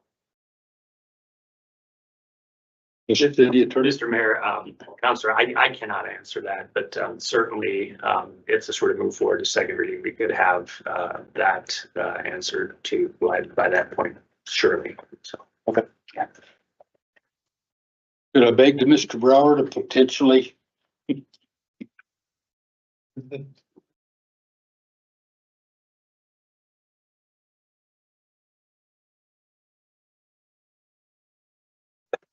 Mayor, councilors, and I apologize, I don't have it committed to memory, but typically there's a number of vehicle trips that triggers when we have to do a traffic study. So if there's a fairly significant business going in, my guess would be, I wasn't around when Jump Craze was approved, but my guess would be that would trigger enough vehicle trips, because they're the kind of things that generate a lot of traffic trips, and so that would trigger these. And then as part of major streets when they're built, like when 21st Street was constructed through there, again, there were complete traffic studies. I agree completely with the attorney that I can follow up and get you all the traffic study information or anything that was done for this area. Any other, don't run off. I've got one. Any other comments? Mr. Bond, Councilor Bond. Question. So I guess I just want to clarify. I believe this was the same plot of land that planning and zoning considered several months ago for a different project. Is that correct? And so now this is a different use of the same plot of land. Is that correct? That's my recollection. Lisa, is that correct? Okay. So. Councilor Pacheco. Yeah, this is in regards to Ms. Tanner when she came up to ask about that. I think, and it's also gain off of what Tom was just saying as well. I think as we grow in that area with another development and talking about those, I think that's a relevant point she makes, especially with the families. It's going to grow. There's going to be a lot more traffic, foot traffic, and so forth. And so I think a traffic study would be beneficial to find out how we go forward with that area for safety, all those areas. So. Councilor Gamble. Thank you, Mayor. City Attorney or Tom Brown potentially. My understanding is Wyoming Boulevard State Highway, and so what sort of kink does that throw in it? Do we, if we were to decide to explore the idea of an underpass, would we approach YDOT and petition to do that? Do we have any authority in regards to state highways? Thank you, Kyle. That was my question. Mayor, Councilor, you're absolutely correct. That's governed by YDOT. And so just like with traffic signals, they have warrants that the Manual of Uniform Traffic Control, when it warrants that you need to have one of these in place. It's been a long time ago, but if memory serves me correct, the one that was put down by the Grade School of Verta James, I believe was done by YDOT. But again, that's been a whole lot of years ago. And so there is YDOT that's heavily involved with that. Now, should YDOT not have a warrant, there's not enough pedestrian traffic to warrant this or other problems, then at that point, then we'd have to work collaboratively with YDOT to put something like that in. Challenges, they're very expensive. The other challenge is it's kind of a torturous path. So people have a habit of crossing, jaywalking across there. And so they usually require quite a bit of fencing because you want to treat people like cattle, but you want to entice them to use that. Because if you don't have that fence up, they will just bolt straight across the street. And so they're certainly challenging. But again, and within YDOT, you have a couple of different, grant funding options that we have. I'm drawing a blank on the name of the grant program right now, but we've had several of them in play right now, and we're applying for another one. So I know there's quite a few of those queued up, but that could be a project that could be warranted by one of those on-system enhancements, which means it's on a YDOT system, but it's an enhancement. So again, depending on what comes of any traffic analysis and study, if there was truly a warrant for this, our first step would be to plead with YDOT to have them design and construct it. If it doesn't meet the warrants, then I think we'd be looking at, hey, what are our grant funding options for using this, and how does it affect the pedestrian traffic in the community, and how do we entice people to use that overpass? so they don't just run across one and go. Thank you. Would council be amenable to putting that particular discussion on a work session? Yeah, I mean, I'd be open to a work session item on it, or also if, we just have like a one sheet. Yeah, just whether it comes in the form of an internal memo or a work session item, I would like more information on it, so how it is most efficient. Sounds like we're all in favor of that, so. We'll take a look at it. Can I say one more thing? If they do a traffic study, it needs to be during school because it's a totally different. Like Oh, in the summer, absolutely. that traffic is not there. In the summer, it's a totally different game. Yep. Mr. Mayor, so just for purposes of clarification. Yes. Is that, is the preference of council a memo or scheduling on a work session? I'm fine with the work session. It doesn't have to be that long. That item doesn't have to be a 45-minute discussion, but it could be a 10, 15-minute, like Kyle said with the memo. We just go over the memo during a work session. The memo may bring up more questions, so I personally like that idea. Is everybody amenable? We'll do that. Oh, I just wanted to say thank you for coming and raising that issue. I think it's really important and it's can be intimidating, but it's important to hear that and for us to be aware of where those issues are coming up, especially as a mom. I know how that goes, and as parents, we know how that goes. So thanks for coming in and raising that. any further discussion amongst council? Councilor Gamroth. Thank you, Mayor. Just in regards to Councilor Bond's comments, I've been on council for a few years, and so I know Kensington Heights has come up a few times. I guess one time would be a year ago is when it went through P&Z, but also recently, I believe it was a fairly contentious item because it was supposed to be multi-tenant originally. Is that correct, Lisa? And so I guess my only comment, I know it was, it sounded like, I didn't watch the meetings, but it sounded like a very healthy back and forth about the merits of that project. And my guess is that's why we have a single family home development proposal now, but I voiced my concerns about what I consider urban sprawl and the suburbanization of our city. It becomes very ineffective to maintain public infrastructure and to take care of the things that we need to when we keep building out as opposed to building in and creating a little bit more high density. And so I guess in light of our single family homes increasing in median price 30 to 50% in the past few years, and in light of the things that we talk about on the homelessness coalition all the time, I guess I'm just concerned about, I would not be able to afford to move into my house now with how it currently, what it costs. The house I moved into 5 years ago, I wouldn't be able to afford now. And so I guess as a community, I just want us to talk a little bit more about what we can be doing to make it easier for folks that are struggling to cross that gap from renting to purchasing their first home. I think there needs to be a lot more inventory in there, and I don't know how to solve that, but I guess that's my only 2 cents without having the context to watch the P&Z conversations and heard the pros and cons back and forth. I do think we need to have more multi-tenant and more higher density living, just because a lot of people can't afford a home. So that's all I have to say. Thanks. Any other discussion? Amendments? Any abstentions or nay votes? All voting aye? Aye. Please record the vote. All councilors voting aye, the motion passes. I now declare the public hearing open for the consideration of an ordinance approving a vacation final plat subdivision agreement and zone change for the Highland Park Edition number 8 subdivision. City Attorney, do you have any exhibits? Thank you, Mayor. I do. Exhibit number 1, correspondence from Liz Becker to J. Carter Napier dated June 12, 2024.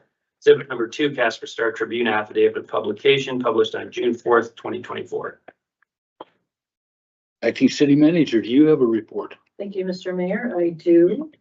So the The request for this plat change is to basically take a small strip that's between the Child Development Center and Liberty Square and move it from Liberty Square ownership to the Child Development Center. Currently, there's a parking lot there, and the Child Development Center does have the authority through an easement to use that for parking. The problem is they want to put a fence up right between those two properties, and in order to do that, they have to own the property.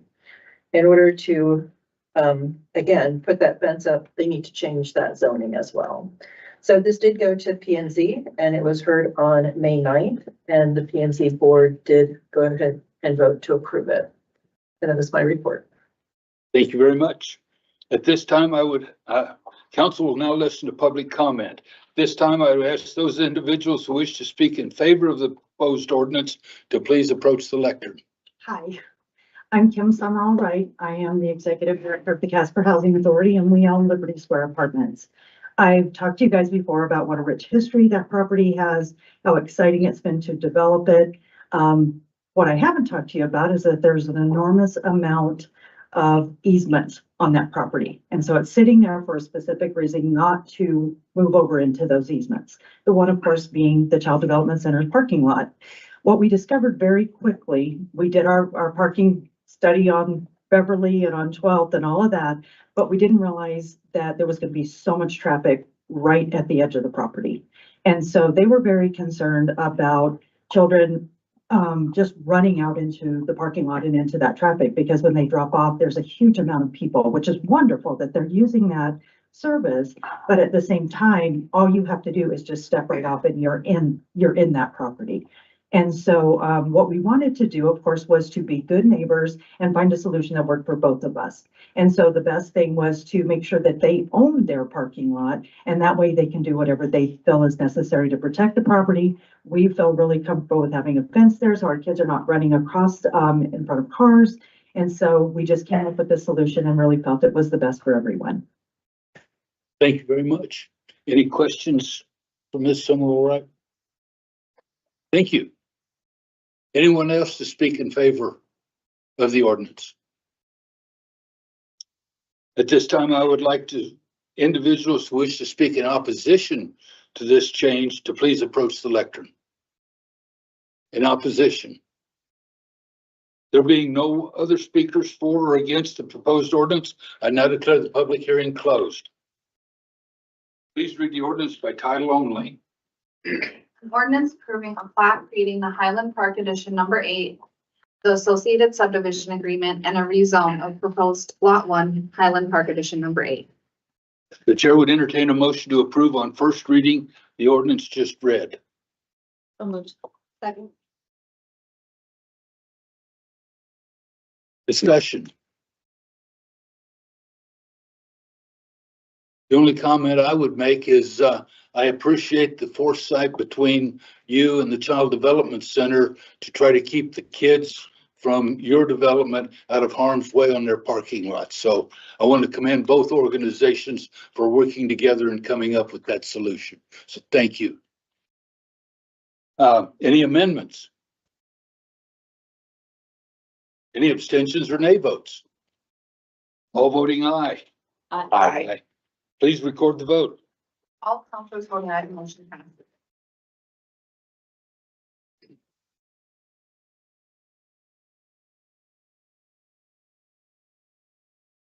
I declare the public hearing open for the consideration of an ordinance amending a section of the Casper Municipal Code regarding non-metallic sheath cable.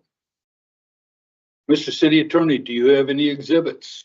Thank you, Mayor. I do. Exhibit number 1, correspondence from Eric Nelson to J. Carter Napier dated June 13th, 2024. Exhibit number 2, Casper Star Tribune, proof of publication published on June 13th, 2024. Very good. Thank you. Council will now listen to public comment. Did you want the city manager's report? Did you have one? Actually, I would like to, thank you, Mr. Mayor. I would like to defer this to our city attorney to Okay. provide the report. Very good. No, I thought that was the report. I had written down in my notes, no Carter omit. So that's why I didn't call on you, but very good. We will defer to Mr. Nelson again. Thank you, Mayor and Council. So before you is a proposed amendment to the section of our ordinance that deals with the National Electrical Code. This came to our attention from a proposed development of residential development that would be over 3 stories. And currently in 15.28.250A, in those types of residential developments, non-metallic sheet cabling cannot be used. By way of a little bit of background, in order to have primacy for enforcement, the city of Casper must adopt the codes that are adopted by the state of Wyoming, which is the National Electrical Code, which we have done. This requirement, however, was stripped out of the National Electrical Code in the early 2000s. The current ordinance requiring different types of wiring in these higher residential developments stems from a 1990 ordinance. And so it is beyond what is required by the National Electrical Code. In your memo, it certainly gives both sides of what the pluses are of this requirement, but also again would be in excess of what is required by the National Electrical Code. So before you, the recommendation would be then to remove subsection A of that ordinance and bring the current Casper code in line with the National Electrical Code. Thank you very much. Amanda, make sure you note that Vice Mayor arrived and the city manager. And thank you, Jill. We appreciate your fill-in. Thank you very much. Both of these people, for those of you that don't know, both of these people have been at the county commission meeting, checking on the 6th sense. So we're glad to have them back. And as I stated earlier, that did pass the county commission. So we will continue on with this. Council will now listen to public comment. At this time, I would ask those individuals to speak in favor of the proposed ordinance to come forward.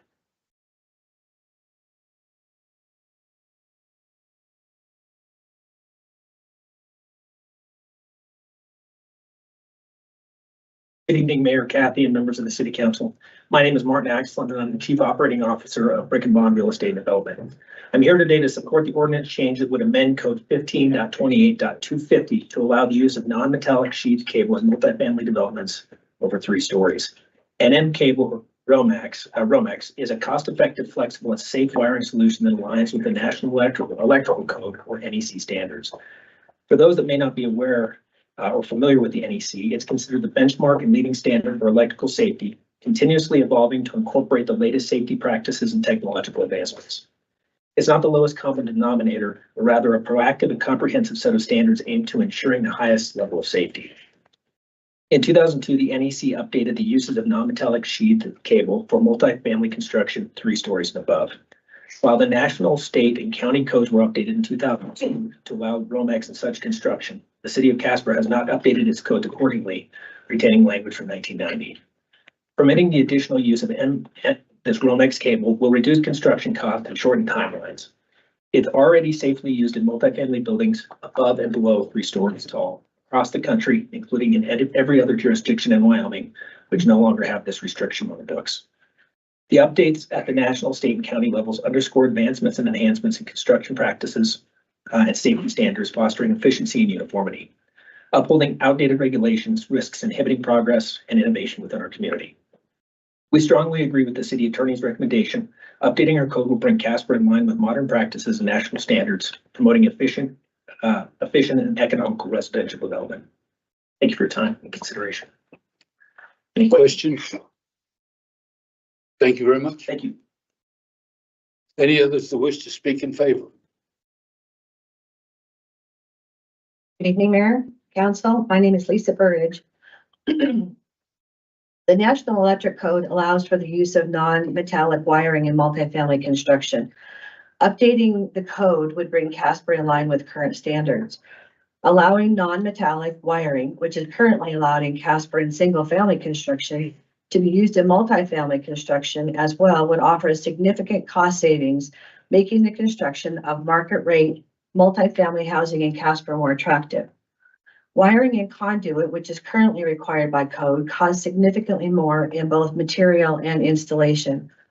Non-metallic wiring is permitted to be used in multifamily housing by the NEC, the National Electric Code, in municipalities throughout the United States. The main application for wiring and conduit in most municipality codes is in locations such as parking garages, where there's a specific reason for construction, which is more fire resistant, which doesn't really make sense for applications where significantly higher fire resistance is not called for, like wood framed buildings in this multifamily application. Casper is definitely in need of more market rate housing. Our office is, my real estate office is regularly called on by community members who are unable to find suitable rental housing. No market rate apartment housing buildings have been built in Casper for several years. Additional market rate apartment construction would be good for the city of Casper by creating more housing without requiring extensive additional infrastructure and bringing in additional spending by new residents. The 1990s code is old and outdated. The specific housing project that's being discussed, the cost difference is somewhere in the $300,000 range. This kind of a decision will make a market rate housing developer decide simply not to come here. The fact that this housing issue results in far further implications all across the whole entire state. Most municipalities have gotten rid of this old, antiquated code. So I ask you to consider going along with the city attorney's recommendation to change this code. There's really no reason to keep it, and I think it's really something that we've short-sighted on the part of our city, not to change things to make things more affordable for developers that want to come here. Questions, comments? Thank you. Oh. Thanks, Mayor. Thanks, Lisa. Appreciate the information and you reaching out. Very timely in regards to the comments I made earlier. And so I guess I would just ask you, Marty, and any other developers, this seems like a pretty easy, overburden some red tape that is kind of holding up people from investing and developing in these multifamily properties. And so I'm excited that we are getting rid of this old code, but if there's anything else that, is reasonable, I know our hands are bound to a certain extent with international building codes and everything, especially if they're adopted by the state. And then we don't want to preempt, enforcement of those issues to the state or anything. But if there's anything like this that is holding up development, making it harder for developers to build the inventory that we need in town, I would certainly welcome and appreciate y'all making us aware of that. Absolutely. Thank you. Thank you, Ms. Birch.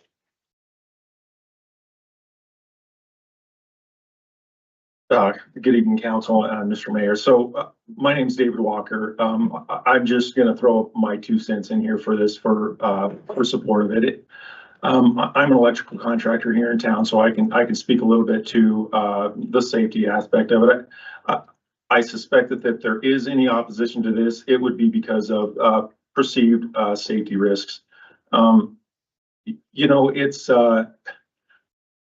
like it's already been discussed. I don't think I need to belabor the point, but this wiring method is something that's currently being used in anything 3 stories and below. I mean, all of us live in a house that is wired with this wiring method. And really the only effect it's going to have is on residential type structures that are above 3 stories. So certainly adding another story to a building doesn't make it all of a sudden more unsafe because we're using this type of wiring method. And I can also speak to just the fact that there is a significant cost savings.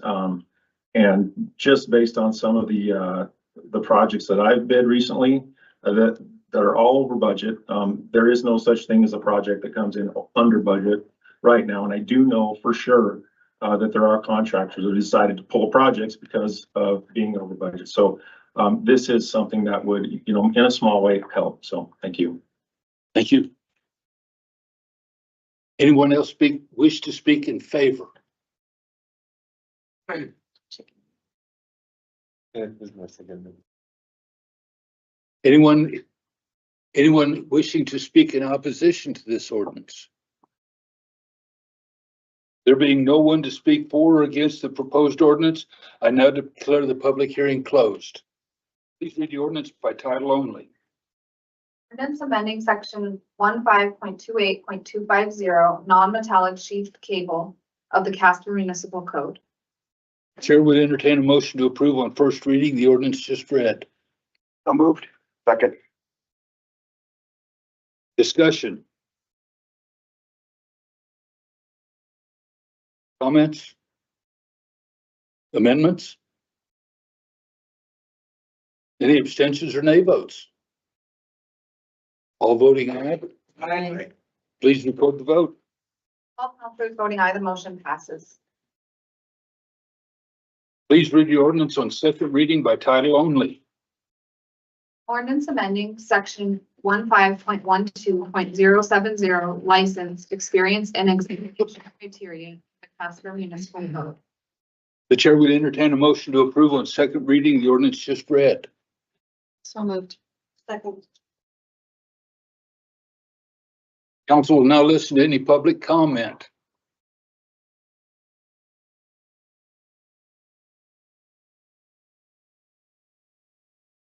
I think they're all leaving, but I'm waiting to make sure none of them stop. Okay. There being no public comment, do we have any discussion amongst council members? Any amendments? Any abstentions or nay votes? All voting aye. Aye. Please record the vote. All councilors voting aye, the motion passes. Please read the ordinance on third reading by title only. Ordinance removing chapter 13.02 in its entirety and updating and amending chapters 13.04, 13.32, and 16.16 of the Casper Municipal Code pertaining to the CPU Advisory Board. The chair would entertain a motion to adopt on third reading the ordinance just read. So moved. Second. Council will now listen to any public comment. Anybody wish to speak in favor or in opposition? Discussion amongst council. Any amendments? Abstentions or nay votes? All voting aye. Please report the vote. All councilors voting aye, the motion passes. Council will now consider the consent resolutions. Please read the consent resolutions by title only. 10A1, authorizing the levying of 8 mills property tax by the Natrona County Assessor on behalf of the City of Casper. 10A2, authorizing an agreement with Installation and Service Company Incorporated for the Metro Dog Park. 10A3, authorizing a contract for outside city water service with Vicki S. Roberts. 10A4, authorizing a contract for professional services with Nordic Sound Incorporated for audio visual upgrades in City Hall. 10A5, authorizing a cooperative agreement with the Wyoming Department of Transportation for the I-25 Litter and Vegetation Control Project. 10A6, authorizing a site lease with Cellco Partnership doing business as Verizon Wireless for an existing wireless communication facility located at 4100 Southwest Wyoming Boulevard. 10A7, authorizing acceptance of a grant from the Wyoming Governor's Big Game Licensing Coalition. 10A8, authorizing a right-of-way easement with Rocky Mountain Power as part of the Nordic Lodge building construction on Casper Mountain. 10A9, authorizing submission of an application to the Wyoming Department of Transportation for the fiscal year 2025 Transportation Alternatives Program, funding for the Paradise Valley to Robertson Road Trail Phase 2. 10A10, authorizing a right-of-way easement with Rocky Mountain Power as part of the Meter Services building construction.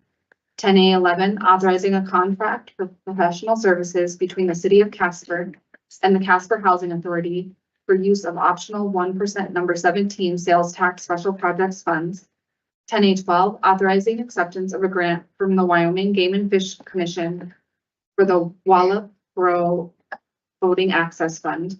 10A13, authorizing amendment number 1 to the contract for professional services between the City of Casper and Civil Engineering Professionals Incorporated.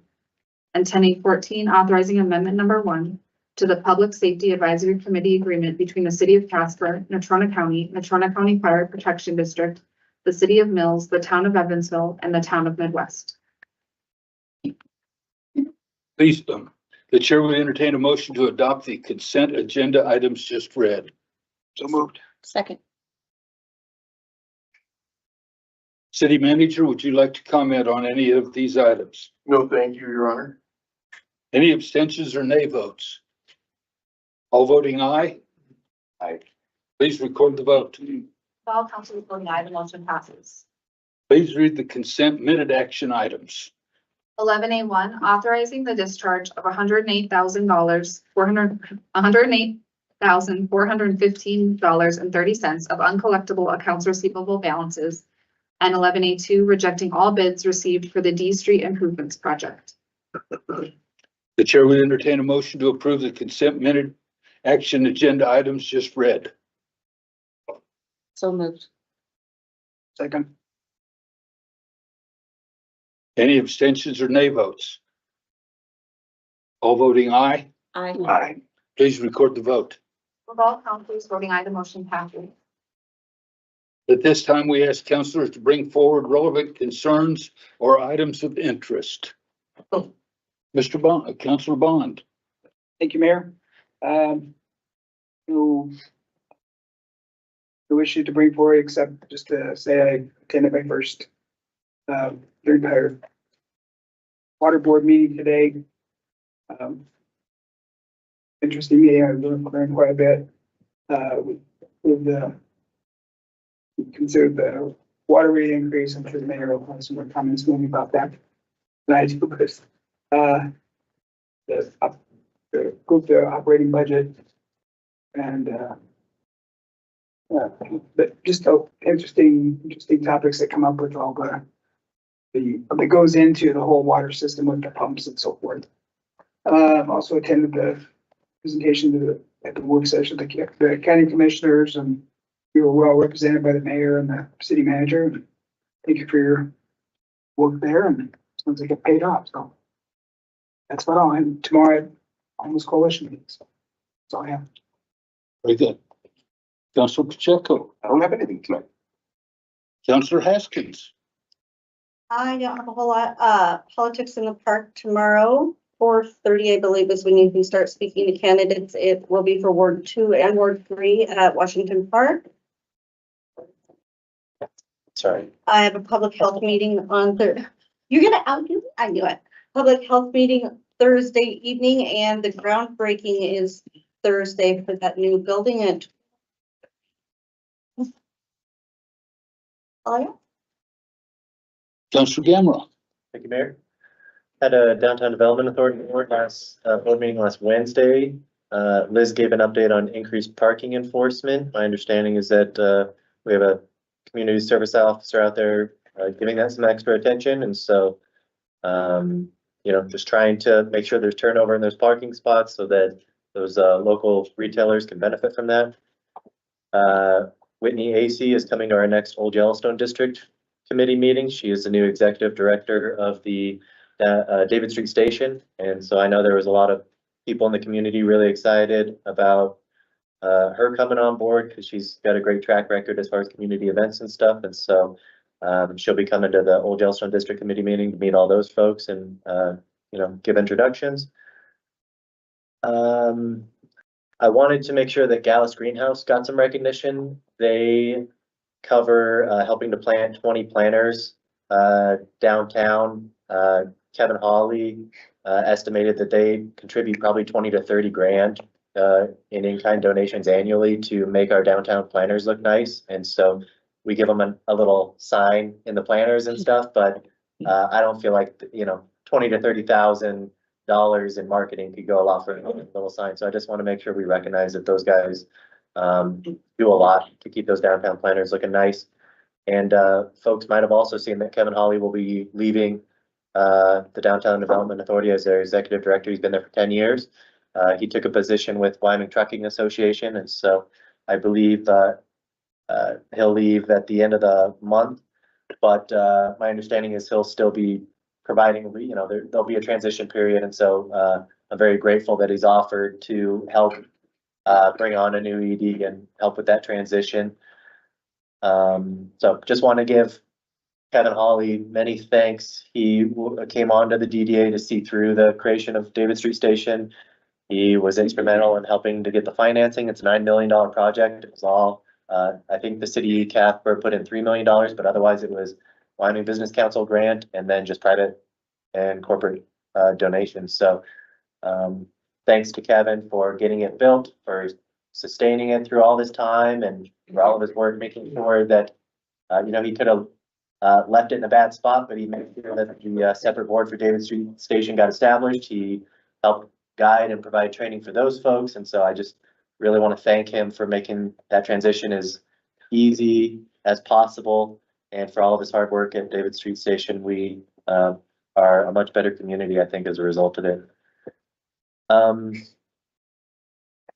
This is probably, I'm bringing this up late to the game, and so I don't know if there's anything we can do, but I still really like the idea of potentially installing some bollards to protect those downtown planners. And so, I know our budget's already created and stuff, and so I don't know, maybe if it's something that we can be mindful of if we have excess 1 cent funding or something, but I think it's really important to protect those planners downtown. It seems like it's really hard to find a contractor to repair them when they do get busted up. And especially this past year, just all of them were really messed up. I'm thankful to see it sounds like, it looks like they're all in good shape now. So it sounds like that repair, all those repairs occurred, but I would just really like to see what we can do to protect those, because it's a 9-day difference, in my opinion, as far as like the state of downtown, how it looks when those are all busted up, concrete falling into the sidewalk and stuff, and when they're looking real nice and pristine. So just whatever we can explore in the future to add some to those, I think it'd be warranted. I joined the Chief McFeeters to the Joint Judiciary Committee meeting at the Tyra Thompson building this afternoon. He gave testimony about the need for the state to support a comprehensive approach in regards to the issues our city and others have faced as it pertains to trespassing and camping on private property. We've made some adjustments to our local ordinances to shore up those inadequacies, but I believe the chief's opinion, and he can feel free to shout from the back if I'm misrepresenting, but I believe his opinion was that it'd be helpful to have some statewide direction in that regard, as opposed to a patchwork of local laws. And so he gave some great testimony. I'd encourage you to review that if you'd like. And then I was invited by one of the committee members to give some public comment. So I just encourage the committee to continue pushing for statewide solutions to housing needs and homelessness, because while there's groups of people in the city of Casper very committed to this and wanting to build out our capacity and fill the gaps and make sure we have a very healthy continuum of care and nobody's slipping through, I would like there to be a more comprehensive approach on the statewide level, because the more that we continue to build out our services in Casper, the more attractive that's going to be for folks needing those services. And I think we're only going to compound some of the issues we've had of surrounding municipalities and counties sending folks to us for services, potentially without any sort of handoff or advance warning. And so I would like the state to be a good partner and very collaborative in the, in regards to building that out across the state, and not just necessarily the city of Casper and our local stakeholders building it out in our city. As Councilor Haskins mentioned, politics in the park tomorrow night for Ward 2 and 3. You can show up as early as you'd like. I'm going to try to get over there as early as I can, but it starts at 5:30 at Washington Park. It's a really great opportunity to interact with candidates and ask questions. They'll have a food truck on site in case you get hungry. There's playgrounds available for children. I went and attended last week, was Ward 1. I thought Councilor Pollock did a really good job representing council at that. There was lots of interesting conversation. I guess my only feedback in a broad sense is that a lot of the candidates last week acknowledged that they have not been watching our meetings, that they do not read our packets. And so I feel like this is really important, not only to properly determine whether you can handle the load, but also so that you can hit the ground running should you win. It helps if you're familiar with our procedures and the topics we'll be discussing. It'd be a shame if somebody won and they came in completely clueless and took 6 to 8 months to get their legs under them. So I guess I would just encourage folks running for city council and any other office, you might consider watching their meetings and reading the packets and getting familiar with the issues so that you come in, equipped to be able to make some informed decisions. And then lastly, might be a question for Chief McPeters. My understanding is that as of July 1, the legislation that our Wyoming legislature passed during this last session in regards to the making illegal Delta-8 and any other THC derivatives. My understanding is that that goes into effect here in 2 weeks. And so I'm just wondering if we know how we're going to handle that situation. I know we have quite a few shops in town that currently sell Delta-8, THCA, some other derivatives. I don't know if we have a plan in place or, I guess it would just be a shame if, and I don't have any,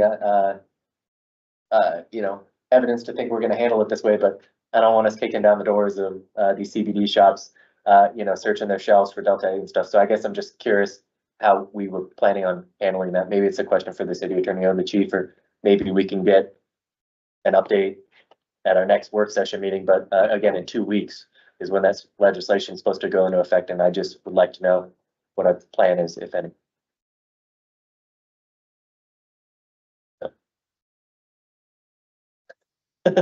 Sorry, again, that's a very nebulous request. A lot of people could. I see everyone jumping at the opportunity to answer it.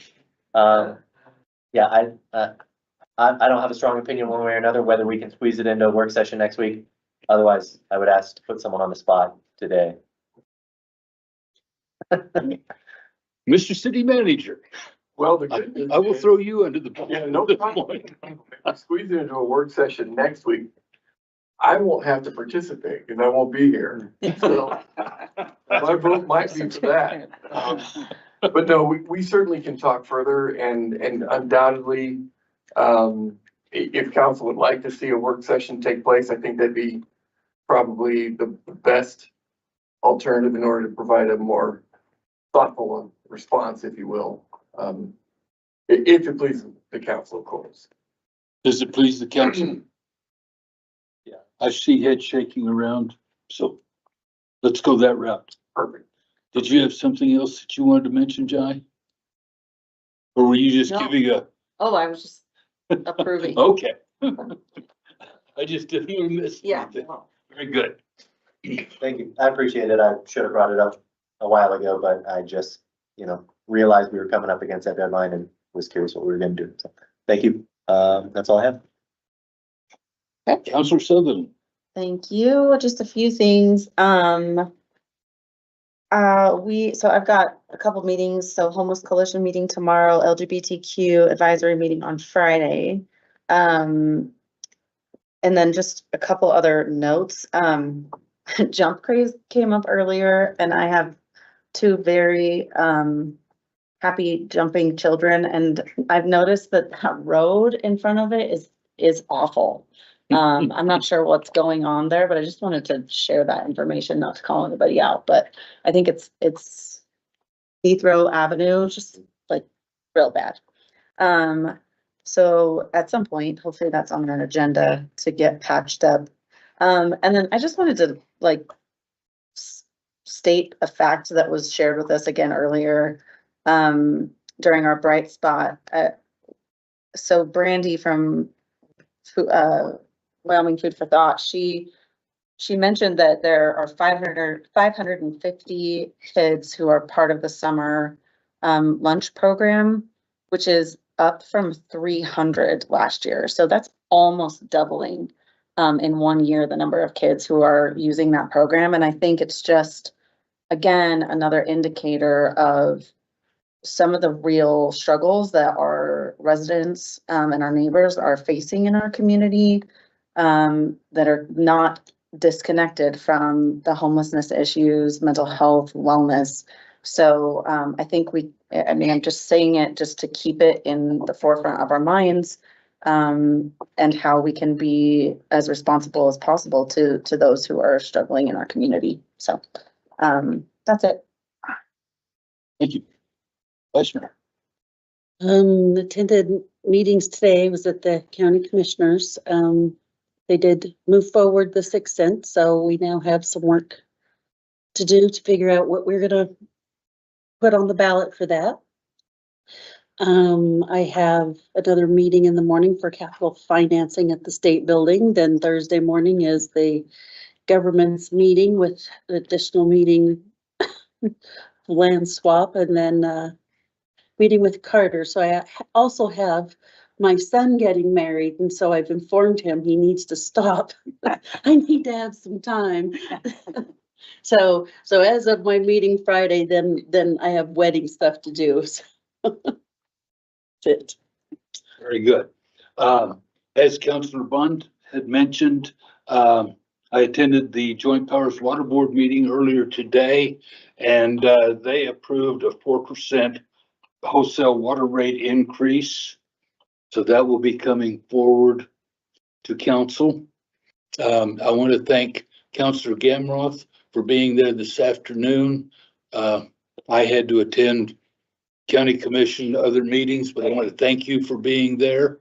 And all of the councilors that did show up for the county commission meeting for their work session, and vice mayor and city manager for being there for the official meeting and approval. So thank you very much to all of you, and we will continue on.